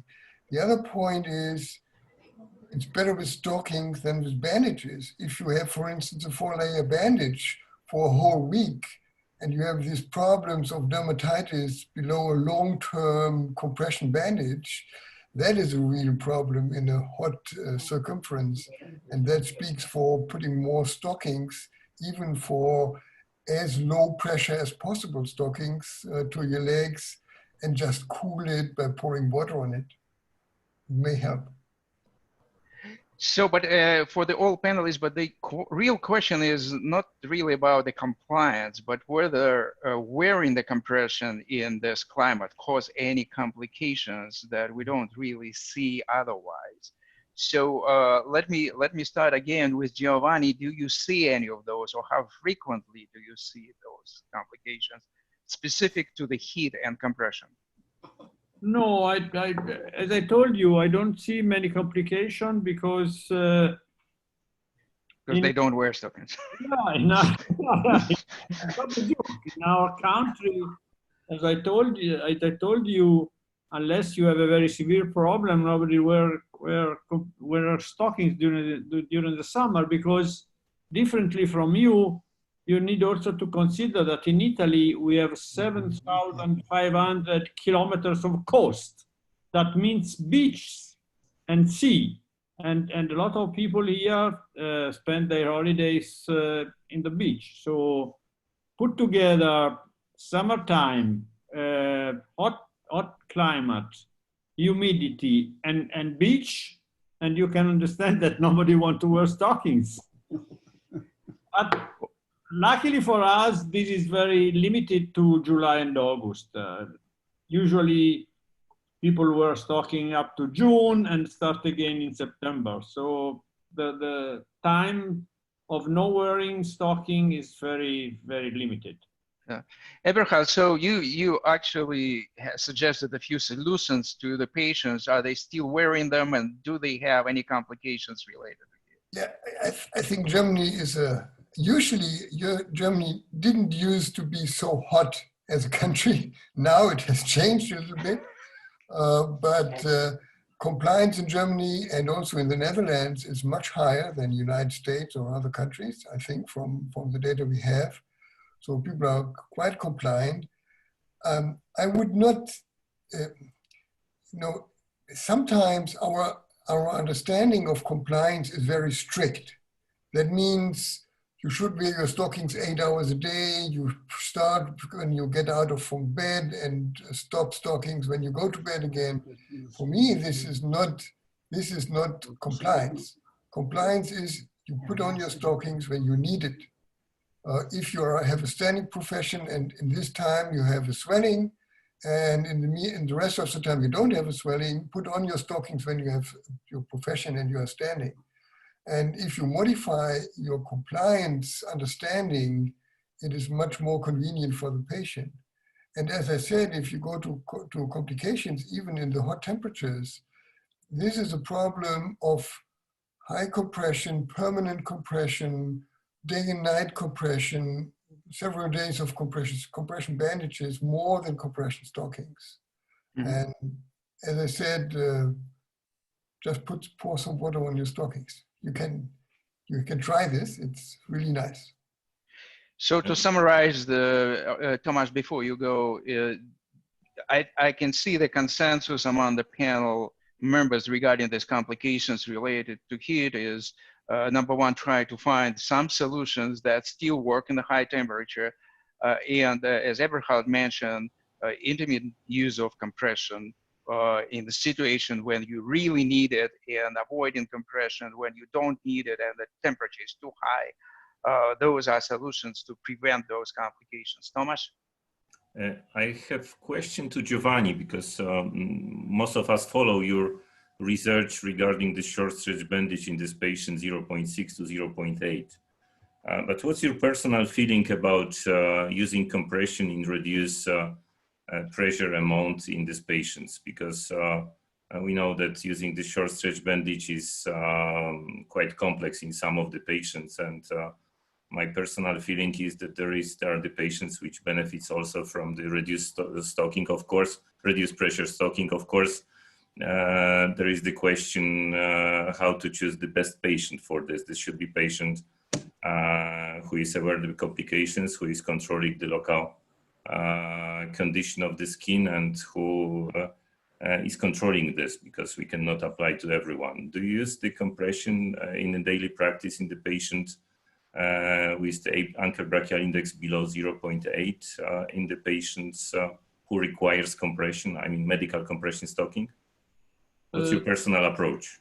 So, Tomasz, in these kind of patients, obviously I don't apply any compression if they don't need, because if they have just varicose veins, asymptomatic varicose veins, there is no reason to apply compression. But if I have serious problem like severe edema or leg ulcers, I apply compression for sure, even if the ankle brachial index is below 0.8, but it must be higher than 0.6, and mainly the perfusion pressure must be higher than 60 millimeter of mercury. In this case, usually apply inelastic bandages, but if they have just edema problems, stockings are perfect, and I use stocking without any problem. You need to be sure that the perfusion pressure is correct, because is enough, because obviously if you have a perfusion pressure higher than 60 and you apply, I would say, a stocking exerting 23 to 32 millimeter of mercury, you are absolutely on the safe range. Don't forget that this is the pressure at rest. So when the patient stands up, the pressure goes up to, if he has 60 millimeter of mercury in supine position, it maybe have 150 millimeter in standing position. And when you apply a stocking of 23 to 32 millimeter of mercury, second class European stocking, you're absolutely in safe range. Your standing pressure is much higher. And we know that compression is mainly used during the daytime, not certainly at night. So I use compression without any problem. Chris? Yes, if it's possible to ask Professor Caprini a question, I'd like to really hear his views on this. It's moisture goes along with heat very often. And what does he have Joe Caprini, do you have an opinion as to whether we should apply all these lotions, potions, ointments, creams, gels for dry skin underneath a compression stocking? Do they do more harm than good, or is every case an individual one? Well, I think that there is, of course, individuality, but as a general rule, proper moisture balance is good. Now, under my short stretch bandages, I usually will use something like a web roll to wick away moisture and so forth. And and certainly in ulcers, you have to have ideal wound balance. And I would say that one of the things that we found very, very helpful in the problem patient is to use a cotton liner and a Velcro type device over top of it. And in that way, we can very nicely control things. If the patients go out and they start to perspire a lot, they can whip off the Velcro and go ahead and, you know, in that way, it's much more flexible than having to have them don and doff a stocking. Yeah. So moisture's a bad thing, really.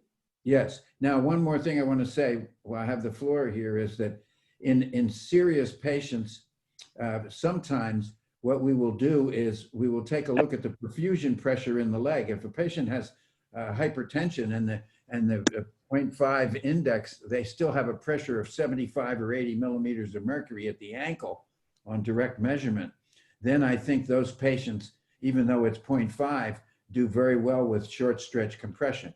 Very, very reluctant to go with elastic compression, but not with short stretch compression. And again, we found the Velcro very, very helpful. Patient has any signs or symptoms of cramping, pain, aching, they just loosen the straps and usually everything works out well. Another thing is that don't forget, in people with ischemic limbs, sometimes we use the Artisys device to temporarily flush as much blood out of the venous system as possible to allow a little more arterial perfusion in there. And I would suggest that when you're walking with a short stretch component, you have a mini equivalent of the Artisys type effect. Yeah. Joe, I would like to thank you for stressing the concept of perfusion pressure, that from a compression point of view is much more important than IBPI. And if I allow to make some comments, because I think it's extremely important, two issues that were raised. First, creases by humidity and the skin, they are not really connected. I mean, we have right now, we have 40 degrees in Toledo and 80% humidity. And believe me or not, a lot of patients have a very dry skin. So it's not, the issues, those are not related directly. It's more conditional with skin of a patient rather than environment. Of course, they did it. But the other thing is, I really want to point out to everybody that ABIs, perfusion pressures, and all other tests that we commonly use, with a few exceptions that I'm going to measure, are only addressing macrocirculation. So the most of the complications of the compression relate to microcirculation in the skin, and those tests do not directly assess that. So what if you really want to look at the skin level, you really need to measure either transcutaneous oxygen pressure in those areas or in skin perfusion pressure with the laser Doppler, not the ABIs or perfusion pressure. Of course, they are related, but it's not a direct relationship. So some patients with relatively low perfusion pressure of 40 millimeters mercury can actually safely tolerate compression. Other patients with perfusion pressure of 70 or 80 may develop some complications. So it's not 100%, it's not black and white. Fedor, you're completely right, but the problem is that no many laboratories have the chance to measure laser Doppler or ABPI, or sorry, yes, or transcutaneous oxygen perfusion. So at least we have some hints, at least. Yeah, you're absolutely right, Giovanni. Very few laboratories do that. Sylvain, you have a question or comment? I'm really sorry to interrupt this lively discussion, very interesting. In the sake of time, I just wanted to ask maybe the organizer to present the poll results so that we can just have a quick look at that before we continue with the last presentation. Thanks a lot.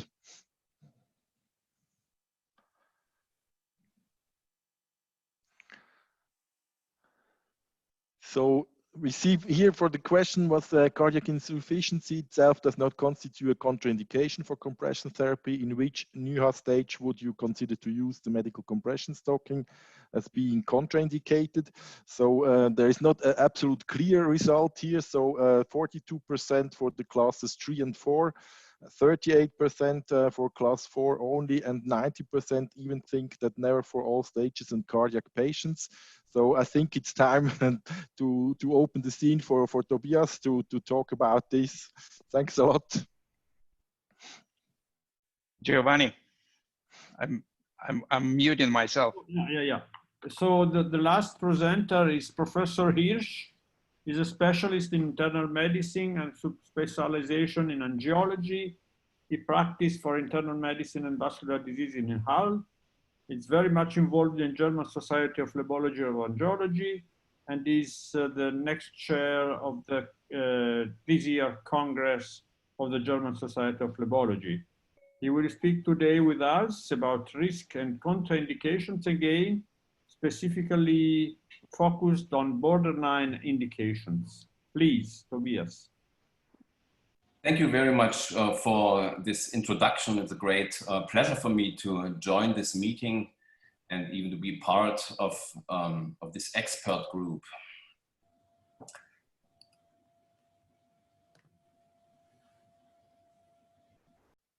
Can you see my presentation? You need to share your screen.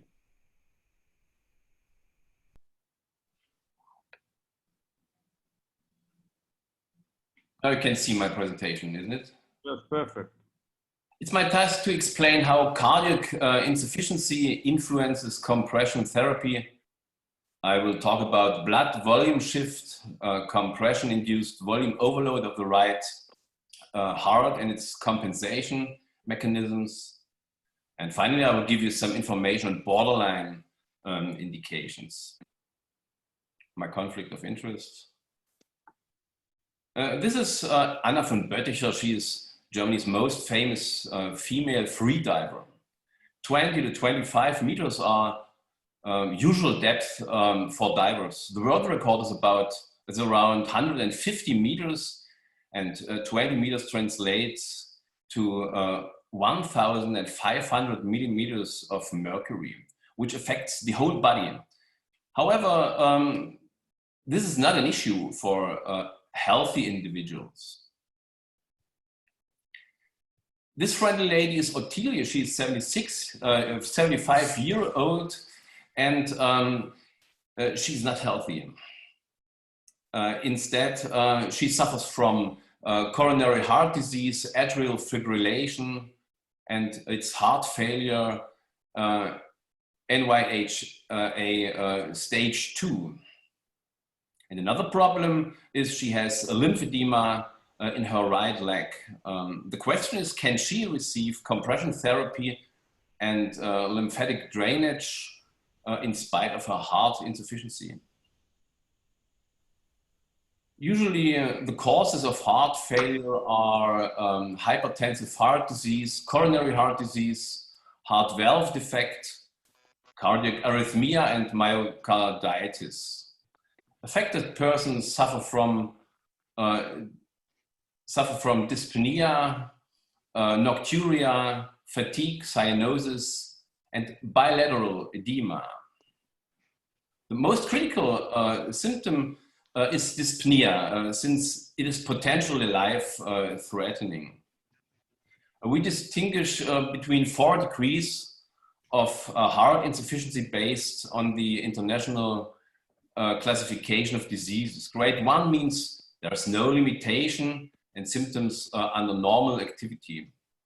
Grade 2 means slight limitations, but beginning symptoms in ordinary activity. Cardiac decompensation starts at grade 3, but patients are still comfortable at rest. And when they reach grade 4, patients are unable to conduct any activity. They also have symptoms at rest. When is it imperative to stop decongestive therapy? This is what I call my compression homunculus. We see the venous pooling in the legs, the right atrium and the right ventricle, and we see the left ventricle with the arterial branch, and these are the lungs. Blue indicates water. Edema, and now observe the vein of the leg and the right heart once I put on a compression stocking. In the worst case, a pulmonary edema can develop, and this is the problem. The redistribution of blood volume was measured in 1978 by Mosti and Hugo Partsch using scintigraphy. They applied a 25 and 40 millimeters of mercury compression using a kind of inflatable rubber boot. They found that the blood volume of the leg decreases by 33 to 38% depending on the pressure, but the extension of the blood volume in visceral organs was just 6 to 7%. Chris Lattimer et al. Used air plethysmography to determine that there is a volume displacement of about 40 milliliters per leg when below knee class 1 or 2 medical compression stockings are worn. The point is that only a fraction of the blood reaches the right heart because of the elastic properties of the inferior vena cava. In addition, changes in heart rate adjust the cardiac output to compensate for the increased load. Now back to arterium. Are we allowed to mechanically decongest? The European guidelines for heart failure published a list of factors that cause decompensation of heart insufficiency. They don't list compression and lymphatic drainage. We have to establish this on our own. Patient history is always the most important thing. We can ask, do you suffer from dyspnea? Can you sleep in a flat position? Did you tolerate lymphatic drainage and compression stockings? Do you suffer from breathlessness? And then we have the examination bilateral edema. And this is typical for a heart failure.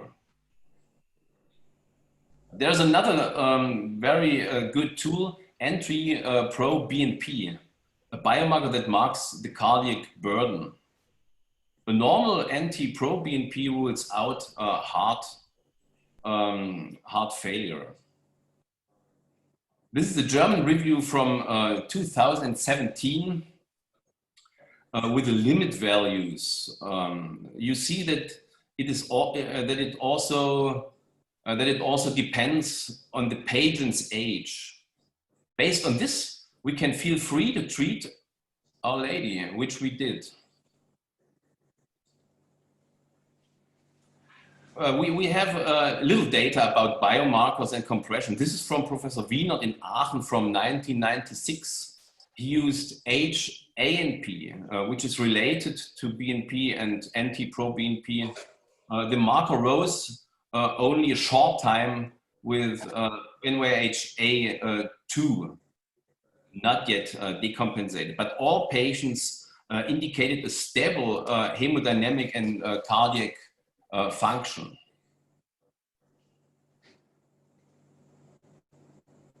So they concluded that the compression therapy is considered to be harmless in patients with cardiac insufficiency, NYHA stage 2. This is a paper from Belgium. They investigated NYHA 3 and 4 patients in an intensive care unit. They applied lymphatic drainage, intermittent pneumatic compression, compression stockings and compression bandages, and measured using echography as well as a right heart catheter. They concluded that lymphatic drainage would be possible for these patients.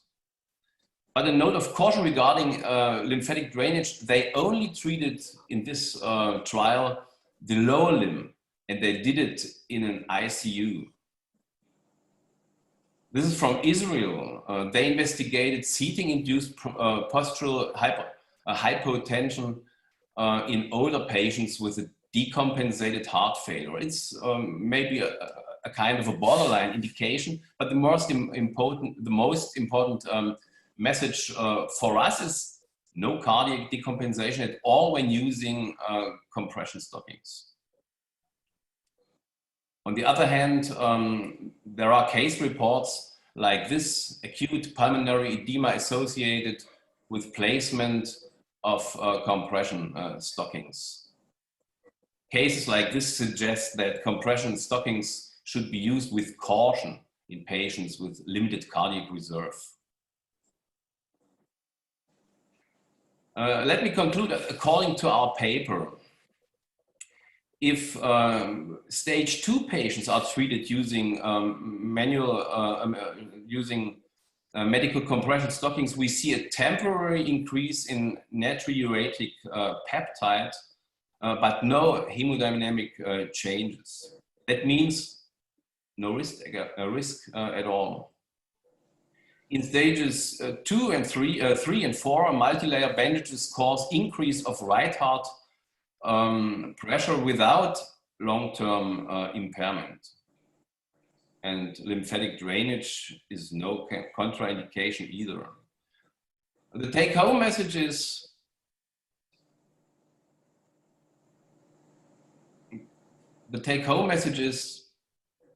in patients with edema and cardiac insufficiency, compression therapy should begin with reduced pressure on one lower leg, progressing to stronger pressure applied to both legs. In stages 1 and 2, there are no restrictions on the kind of compression that can be administered. In stages 3 and 4, compression therapy can be carefully applied to a limited degree if there is a strict indication, clinical and hemodynamic monitoring, and if it's administered in an inpatient setting. However, we warn against applying compression in severe cases of cardiac insufficiency, stage 4. We also discourage the routine application of compression stockings in stage 3 cases. When needed, careful use of compression therapy in these patient groups may be entertained if there is a strict indication with clinical and hemodynamic monitoring. I would like to add some words about borderline indications.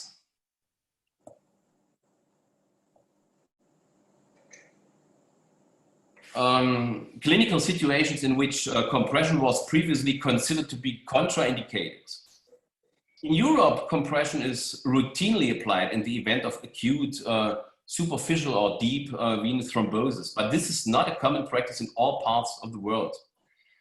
Instead, there is a theory that it might promote clot dislodgement and that it can cause pulmonary embolism. It should be noted that this theory is not backed up by any evidence. There is no difference in outcomes between compression and walking on the one hand and bed rest on the other. Early mobilization does not increase the frequency of pulmonary embolism compared to bed rest in DVT patients treated with anticoagulants alone. In the case of superficial vein thrombosis, we even observe a faster thrombus regression with heparin and compression therapy. We recommend considering that in contrast to previous concepts, compression is not contraindicated in acute thrombotic events, but results in favorable clinical outcomes when applied with caution. In the hand of experts, proper compression leads to an immediate improvement of pain and edema, and this is very important too. Compression is the most effective way to reduce edema from any cause whatsoever, but it must be carefully administered for some indications such as heart failure, diabetes, lymphedema, arterial disease, and after arterial bypass surgery, as you already have heard by Tomasz. What about inflammatory skin disease? Erysipelas, cellulitis, and vasculitis were considered contraindications to compression because of the risk of circulating bacteria. But they may provide synergistic effects to antibiotic treatment by reducing inflammation, improving lymphatic outflow, and decreasing swelling. So we recommend additional compression in purpura due to leukocytoclastic vasculitis and in leg erysipelas and cellulitis to reduce inflammation, pain, and edema. In infectious inflammation, we suggest compression only in combination with antibacterial treatment. And the last recommendation is special precaution have to be taken if compression treatment is considered in patient with borderline indication. Treatment decisions should be taken in a case-by-case basis and under consideration of a careful benefit risk assessment. Last but not least, I want to invite you to our German annual in a couple of weeks, which will held bilingual and as an online offer as well. So take your cell phone and scan this QR code and be welcomed in Leipzig this September. Thank you. Thank you, Tobias. Brilliant presentation, really. I didn't expect you suggest us to use compression even in NIA class 3 and 4. So something very interesting to know now. It's important. These were examinations with patients on ICUs. But we have an opposite situation in our practices, as we see a lot of patients in an outpatient treatment. And these patients, only in very rare cases, suffer from decompensated heart failure. So I don't know if we have, I see you, Chris. I don't know if you have, maybe Sylvain could help us. We don't have any more. That was the last poll for the last one. So oh, perfect. So Chris, I saw your right hand. We should repeat this poll. After it, that's a good idea next time. Yes, Giovanni, it was a question to Dr. Tobias Hirsch, if possible. I really enjoyed the compression homunculus, and it's discriminated between blood in the veins, venous blood in the leg, and the water around the outside and the effect of the compression. And it gets you thinking is that if you want to have some confidence in giving cardiac patients compression, it would be possible to do a challenge test. I am sure that you lie the patient down and you lift their legs to 45 degrees. That will have the effect of discharging nearly all the venous blood in the leg. And if the patient doesn't have any symptoms of pulmonary edema within about 5 minutes or so, then it's safe to wear the compression. I'm not too bothered about the fluid in the legs because compression prevents the formation of edema. It doesn't squash the edema back into the circulation. And if somebody, and it's a slow process to prevent the formation of edema. And if a patient has perfectly working kidneys, it should be able to pee all this out before it has any detrimental effect. Thank you for the presentation. Fedor, you raised your hand. Fedor, do you have any comment? Yeah, yes, Chris, you're absolutely right and wrong at the same time when you're saying that you know, the compression doesn't reduce the edema, it does substantially. And what you're saying about the patient can urinate, this is exactly the problem with patient with lymphedema, for example. When we put them in IPC in the office, the one thing that happened immediately after half an hour is they rush to the bathroom. And that's where we start testing the kidney function before we're applying compression to these patients, because you can actually cause substantial complication by applying compression to these patients. So it does reduce edema substantially, and the kidney function is a key here. A challenge test, good thing to do. Elevate the leg? Yeah. Good. Eberhard. Just an information concerning one of your last slides, Tobias, on cellulitis. Alberto Caggiattis, just from Roma, just sent me the paper from the latest New England Journal of Medicine yesterday, which is the first paper I know on the proof that compression treatment in recurrent cellulitis patients reduces recurrences, the recurrence rate.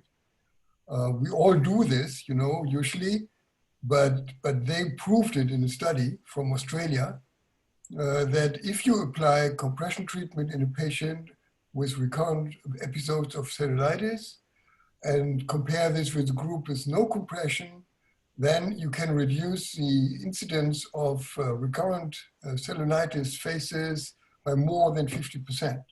It was a small study, it was not a multi-center study, but at least it was published in New England Journal of Medicine, and we have quite now some evidence also for our recommendations to use compression in those patients. It's good news for me, so. Just. Sorry, doctors, if you would like me to relaunch polling 3, I can relaunch it again. Would you like me to relaunch it? That could be nice. Okay, here you go.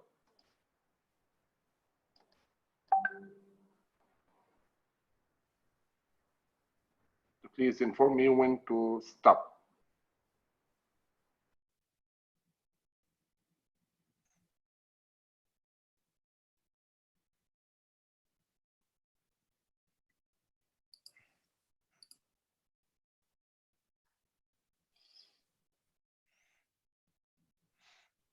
I think that should be fine. Let's have a look at the results.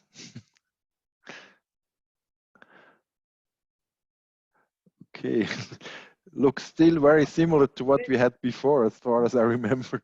The same as before. Yeah. Khaled, do you show us the new one or the old one? The new results or the old results? New results, doctor. Okay. Okay.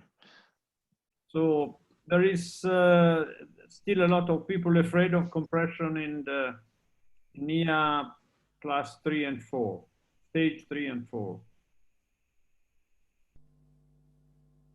Tobias, do you have any comment? I think in both stages 3 and 4, it's necessary to work with caution. Yes, you have to examine your patient and you have to know his patient history. And maybe you have to choose a stationary setting. Maybe I think these patients can be treated using compression.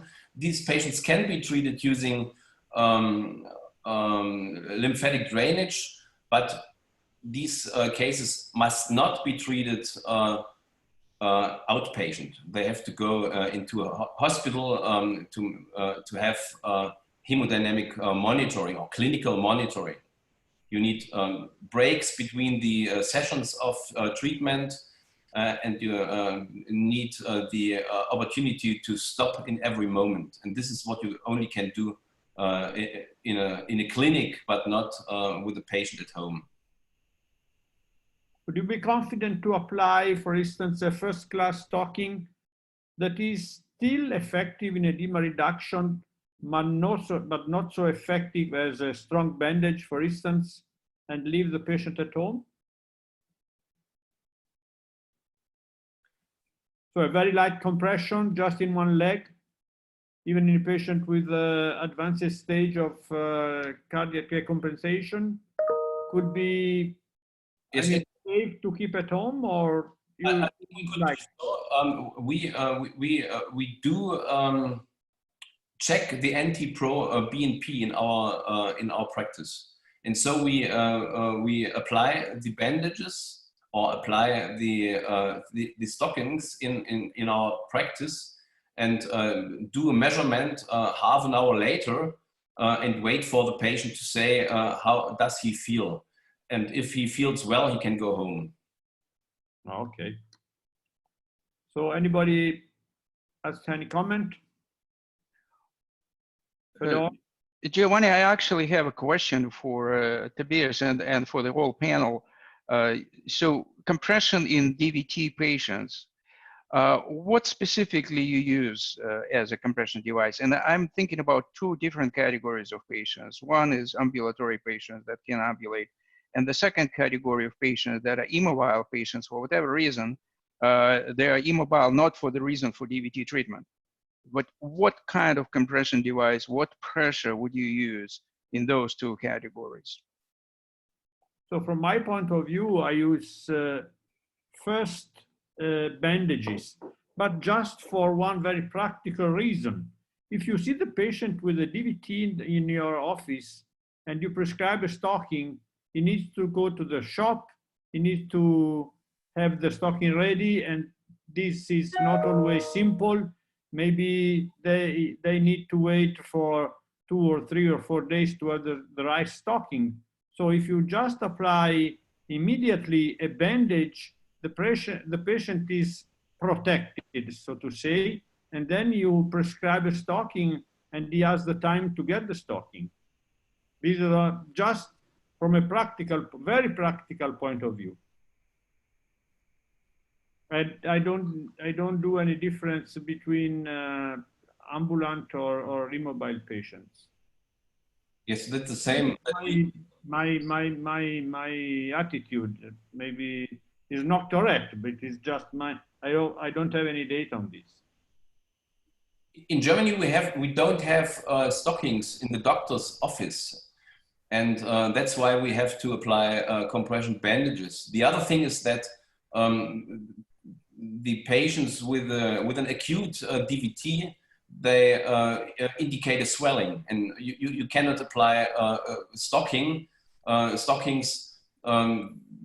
if there is the edema, the swelling of the DVT, and that's why we apply compression bandages, and then we give him a prescription to buy the stocking once the swelling has diminished. Yeah, the same for us. So I see that Hugo is trying to connect, or maybe I'm wrong, but I see him on the screen. Is it correct? I tried to write you something. Hugo, welcome. Welcome. I know you are behind the line, but we are very happy that you showed us. That's very kind of you. As you hear, my voice is broken and I didn't want to disturb your discussion. So this was excellent from my side. So do you have any comment? No, you did a perfect job. Thank you so much. Oh, thank you. Thank you. Okay. So may I make a comment? Yeah. We were talking about patients that come into the office oftentimes, and I agree with everything that was said, is that we find oftentimes if they have some swelling, I'll put them in a short stretch bandage and bring them back, and then send them to the fitter, and they get a much better fit because that initial edema that you can knock down with one application of the short stretch bandage gives them a much better fit, because a lot of that initial edema will go right down. So I prefer doing that. Not in all cases, but in many cases where there is swelling, it might change the sizing. And also the type of stocking, you know, there are different sizes of stockings. Some have dimensions that are different than others. And so that helps the fitter as well.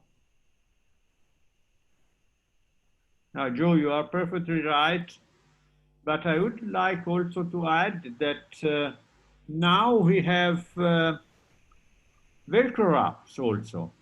And so this is another very good indication for edema patients, because they can have Velcro wraps and they can have these very easily, and they can also readjust the size depending on the leg edema reduction. So this is another very important option, and I think you agree with me. So I just want to say one thing. In 1983, I walked by this booth, and I was walking along with John Bergen, and I said, John, that's the most ridiculous thing I've ever seen. And he said, Joe, you go in there and learn about those devices, because they're going to save thousands of patients. You're going to use them in thousands of patients. And he was so right. I've been promoting these since 1983, but oftentimes they tend to be expensive, and not everybody will be able to go and get them right away. And so it all depends, but I'm sorry, the devil made me do that. No, but you know that Sigvaris has an excellent Velcro wraps now, so there is no conflict of interest. They are very interested in wraps also, not only stockings. Giovanni, may I make a comment? Yeah, absolutely. The rapidity with which the edema resolves with compression, with short stretch or inelastic compression, is probably not appreciated by many. It can be reduced within a matter of minutes to hours.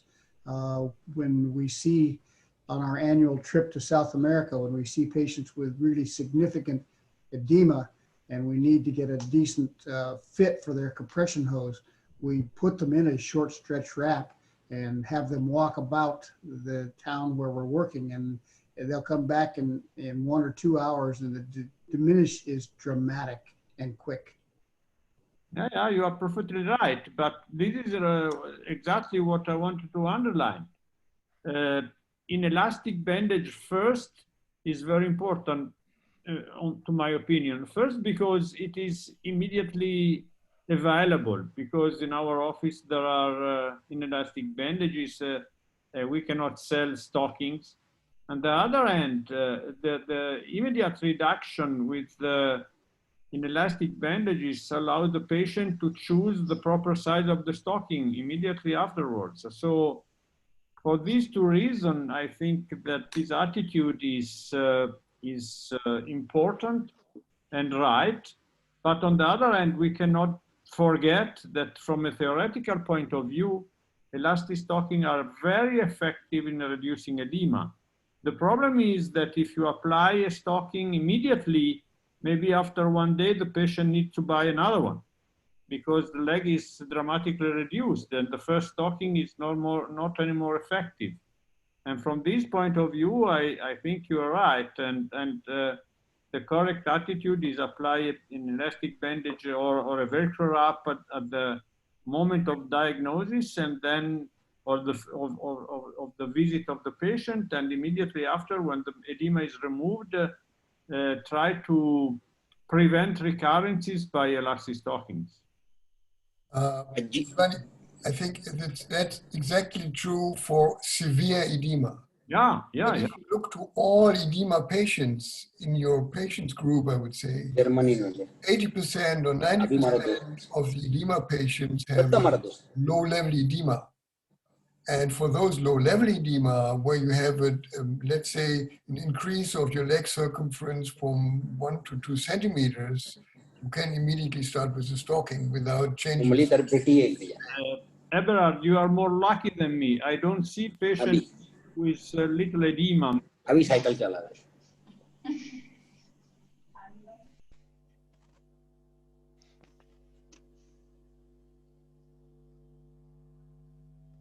Giovanni, you muted yourself.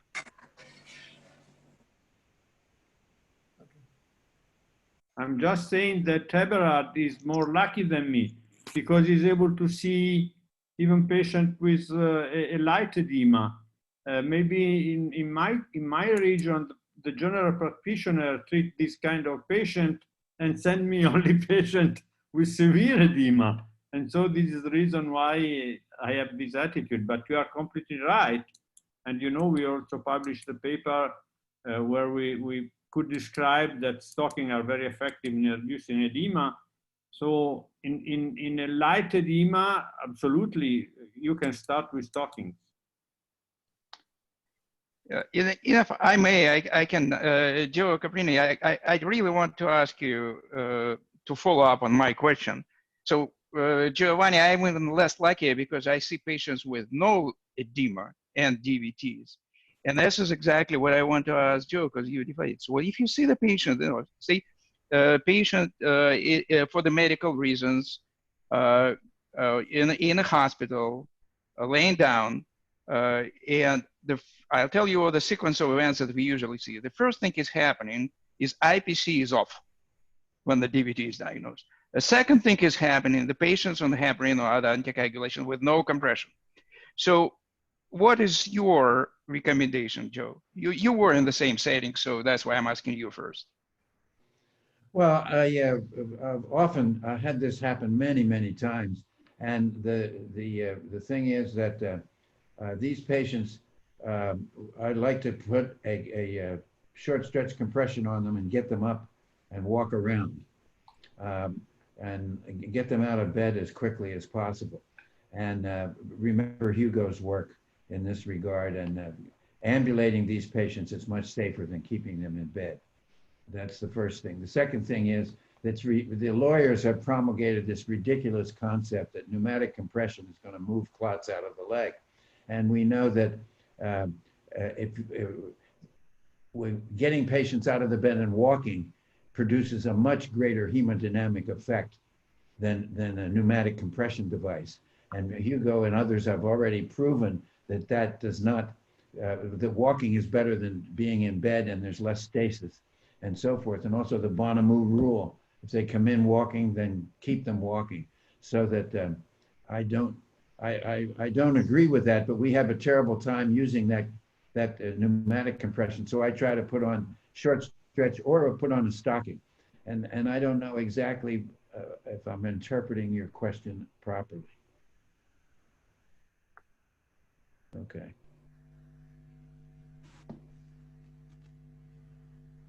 Okay, I don't know if there is any other point to touch. Maybe we can just have a quick look at the questions and answers. That, can I, if I'm audible now, if my connection is good, this is Malay Patel. Can I make some comments? We can hear you very well. Perfect. Oh, perfect. You know, I had side discussions with Eberhard some time ago. And I told him that compliance is our problem because of open footwear and patients entering wet areas all the time. And the suggestion that he gave me, and Sigvaris has worked on it, is to produce or give me a leg component separately. And I think this is like the Velcro wraps. It is increasing compliance, and it is decreasing the tissue markings and the contact dermatitis for us. So I think that's very important because we can use these with cotton linings and so on. So that's my comment that I wanted to make at that time. So you're suggesting, if I understood correctly, you are suggesting stockings without foot? Yeah. What's the opinion on this? Yes. Yes, I can comment on that. You know, if you would live in India with open footwear and you have a normal classical compression stocking, after 2 weeks, your foot is worn through and you would have to buy a new stocking. So I think it's a much better concept in many of these situations to have a 2 pieces stocking, 1 piece of stocking for the lower leg only, and then a cheap low pressure device for the foot if needed. In most of the patients with non-severe edema and no edema of the foot, you might not even need a foot piece. But you know, even after vascular surgery, you know, from Italy, the study of Ricci, which you showed very well, that with the device, only with compression in the lower leg, without foot compression, he had a very good result without additional foot edema after vascular surgery. And that is something, at least for a 2 pieces stocking, as I said, you know, low budget, low pressure foot piece, and a good calf compression would fit for most of those patients. And as I said, as Malai said, if you're working in your fields and walking around, you might not even need the foot piece, but you need your compression in the calf. That is also a point which was put on earlier with the higher pressure, not in the ankle region, but in the calf region for a better pumping function of the calf. But of course, if you have lymphedema or things like that, you need more foot compression in those patients. But that is something we should think about for countries like India, where the classical stocking will be worn through after 1 or 2 weeks, and the patient will not be able to buy a new one because of the costs it would make. Yeah, you know, Eberhard, I like, you know, I mean, to be politically correct, I call it economically challenged and climate challenged places. You know, so it's just that I think these sorts of places exist all over the world, you know, in all the tropical belt. And your suggestion, I guess it was a year ago that you made, and you know, we had a discussion about this, and this is probably a fantastic comment or a point. If I may add a comment, first of all, Eberhard, I'm very happy that some of you are more confident with the so-called progressive compression.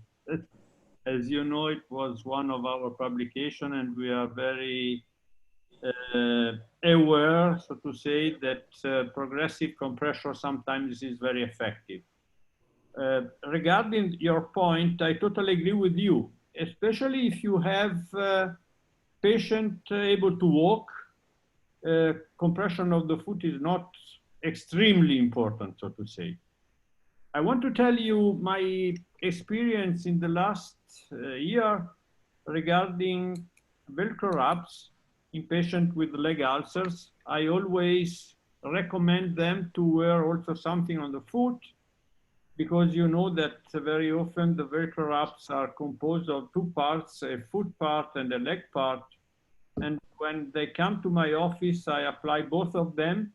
And when they come back, they have only the leg part, and they don't have any more the foot part. And they are perfectly fine. No foot edema, they are able to walk, they can wear the shoes, the normal shoes, and the ulcer is fine. The ulcer is going well. So maybe we need to review our concept on foot compression, at least in some patients, not in all patients, but at least in some patients, this can be done. I agree with that wholeheartedly, and I've always enjoyed your work in that regard. And when we, in our Velcro wraps, You know, there's three kinds of things we do to the foot. We put a liner on which has no compression, and that serves well for a lot of patients. We have a low compression liner which has 15 millimeters of mercury in at the foot and ankle, and then of course the traditional foot piece. But in most cases we don't need to do that, and in many cases, and we've seen clinical evidence of the accuracy of your postulate, where reverse compression with higher compression in the calf is effective in reducing foot edema. Thanks for your contribute. Any other comment? Fedor, do you have something to add? Well, I think it's a fantastic panel. I just want to mention one aspect that is really fascinating to me is having this multinational panel shows that some issues really needs to be addressed regarding the compression. And I'm not talking about the climate, that was we were just talking about, but cultural issues, economical issues, tremendous difference between the countries and parts of the world that definitely affect outcomes. And then we really searching for the data, and we are having this as a major barrier, I think, and that's has not been yet addressed. And I think it's fascinating listening to all of you and realizing how much differences are around the world. So congratulations to Sigvaris for assembling such a panel. I think we should continue this discussion. Great. Thanks a lot, Fedor. And thanks a lot also to Giovanni for the great moderation of this meeting, and a special thank also to the speakers for the fantastic presentations. We will definitely continue with this type of meetings and boards also, because this is really, as Fedor pointed out, this is an issue that we have huge differences global wide, and in regard to how to apply compression and how to treat patients correctly. So it makes sense to continue with this panel, and I'm looking forward for that. I can also just point out to the next MOH webinar that will take part in the last quarter of 2020. So we have not yet a date fixed, but we will communicate that as soon as possible, and also the topic for it. So thanks a lot to all of you. Sylvain, thank you. Thank you for your great organization. And thank you. I could just would like to add one note. According to my wish at the beginning of the webinar, we at least learned that in cellulitis, compression is absolutely indicated, and this contraindication turned in a good indication. And even more amazing, we can use some form of compression in the very advanced stages of cardiac insufficiency. So less and less contraindications, and more indication. Exactly. Great. Thanks a lot. Bye. Have a nice weekend. Bye. Thanks a lot. You too. Bye. Bye to all. Was it